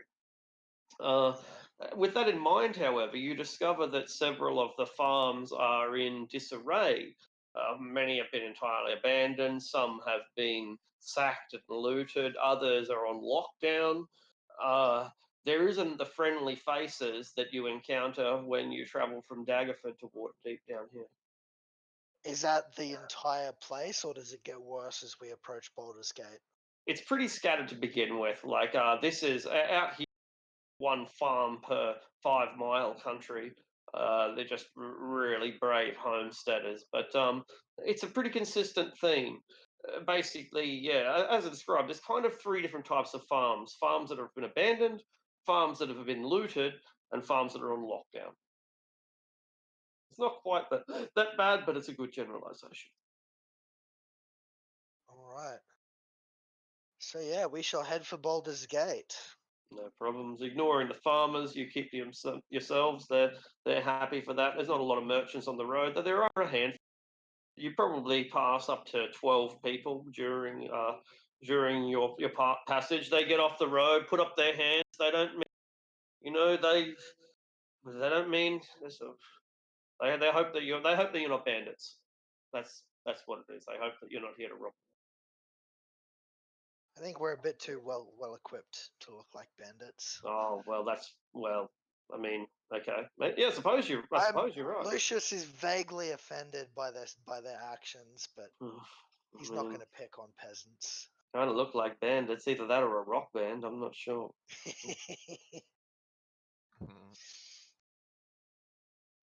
All right. So yeah, so no one talks to any of these merchants or farmers along the way. Nah, I don't really see. We might ask for like a general what's happening in Baldur's Gate, but I'm expecting the same answer as from the paladins. It's all gone to hell. Claude is going to We've ask if heard. they've seen any dragons. Dragons. About a year ago, he saw a dragon. Interesting. Down in the wood of sharp teeth, it was a green dragon. Ooh. 80s damn shit. Claude taps everybody else on the shoulder. He's like, "You guys hear that? There's a dragon nearby." Yeah, there's a dragon. Can we make like a 6-hour detour while we can we go kill this dragon? I'm not going to stop you. How big was the dragon that he saw? Oh, which is bigger than a house. Can you guys help me kill this dragon? Now, see, that's a different question. It'll have lots of gold, and you can have my share. Aren't we supposed to be saving someone's parent? We are. Yeah, but, we've got plenty of gold right now. Killing a dragon will save lots of people's parents. Well, not if that He's right, dragon's you know. minding its own business in the wood of sharp teeth. What happens if we go down there, we attack a dragon, it gets away, it hears that the farmers in this region sent adventurers after it? I didn't send no one. Yeah, no, they didn't send anybody there. I found out about this on my own. Oh, dragons are cranky bastards. Yeah, do you think Yeah, they'd care? yeah. So you got to imagine that like anybody that wants to go through these woods is going to get murdered. Anyone nearby the woods. I tell you what, sir. I'll come with you. I'll be your squire. Just me and you. You can be the knight and I'll be your squire. And we'll kill this dragon together. Claude like points at this guy and like, "What's your name, this guy?" My name is Art. Art. See, Art's on board. Get on board. Come on. Aren't you a little old to be a squire? Aren't you little old? Very cute. Well, I read a fairy tale once about an old man, and he became a wizard after he became a... That's my plan. I see. Come on, Lucius. Help him become a wizard. That is not how you become a wizard. Let's Tell him that. This is free labor. Shut up. Just me and you, sir. We don't need them. I don't know about becoming a wizard, but if you really want, I could zap him a few times, and if he survives, he might become a sorcerer. Hey, that's an idea. I don't want to seem out of place here, but we did sort of come down here to help someone. Hmm. If that dragon Okay, is back, well- I don't mind helping when it's No, back. But No yeah, way, Zevram. Really? Are you? Oh my God, you're right. We have to keep going to Baldur's Gate. Okay, Alright. well, Claude, as he walks past Art, he's like, I'm gonna kill that dragon, bro. I'll give you a shout when I come back. Alright, He I'm going to says, help first, but then I'm gonna kill that dragon. I'll be waiting, Sir Claude. Sir Claude. Hey, he's Yeah. got the same name as my grandfather. Yes, well, no relation. We reach the city of Baldur's Gate, along with the rest of the refugees. Refugees. We'll have to wait until next week. I wave at the fellow refugees. Still think we should have killed that dragon, but I will see you guys next week. I mean, that dragon's like how many 100 miles away? Hey, we could have done it. Exactly 100 miles away. We could have killed this dragon. I could have walked into his house being like, hey, I've got a bigger dick than you. And the dragon would have been like, oh, I'm a very proud guy. I'm going to go fight him. I mean, And I I could've could be stabbed him in the head. wrong, but if I remember correctly, the green dragon that lives in that woods is an ancient green dragon. I think You you're know- thinking of the other forest, which is Crypt Garden. You know, Farah says this dragonborn. He reminds me of those small dogs that like to bark and pick fights with the bigger dog. Hey, maybe he is. Maybe he isn't. You'll never find out. Oh, Good yeah, by What the do you way, call it? Chihuahua? Yeah, Chihuahua. That's what they're called. But also, I like to kill dragons. Yeah, Lucius, that potion of invisibility that you gave me, I didn't end up using. Have You that. can hold on to it. I've still got a second one. Fair enough. I will indeed hold on to it. And now we have to. So the reason I wanted to purchase contingency is Yeah. combination with a particular spell, Otterluke's Resilient Sphere. I put a contingency on myself that when in danger, I automatically cast Otterluke's Resilient Sphere, which basically, you know, them bubbles that people put themselves in, then run around in. Oh yeah. It's like one of them, but it's completely indestructible. While you're Yeah, I was inside gonna it, have you Farah cannot, build it. disintegrate spell. except for a disintegrate spell disintegrate will work. spell. But the thing is, if you disintegrate it, I counter spell. I don't think you can cast spells through it. Oh, let me see. It doesn't even matter. I mean, if You someone, can just cast if- another if sphere. someone- You can just yeah, literally that's what just I cast mean. another one. if someone You're gonna have casts more spheres than they disintegrate, have spell slots. if someone casts disintegrate on my sphere, it's like, okay, they just disintegrated my sphere and not a party member. Yeah, also, it's like, how you can do this all day. They will run out of disintegrate spell slots before you run out of sphere spell slots, simply because sphere is a lower level spell. Not to mention, as Checkmate. contingency, I can activate it whenever I want. Yeah, I guess I'm sort of like a semi-cleric now because I picked up, well, rather swapped out spells to pick up Death Ward and Revivify. Oh And I my bought god, you got magical Death Ward? pieces You're worth. my new best friend. Deathward is the best. I cannot wait for you to cast that on me and for me to jump from orbit onto a I only dragon's have head. 1 4th level spell slot, so that's 1 per long rest. So, you know. Yeah. Yes. Goodbye. Sam. Bye, Sash. Bye, Sash. I don't understand this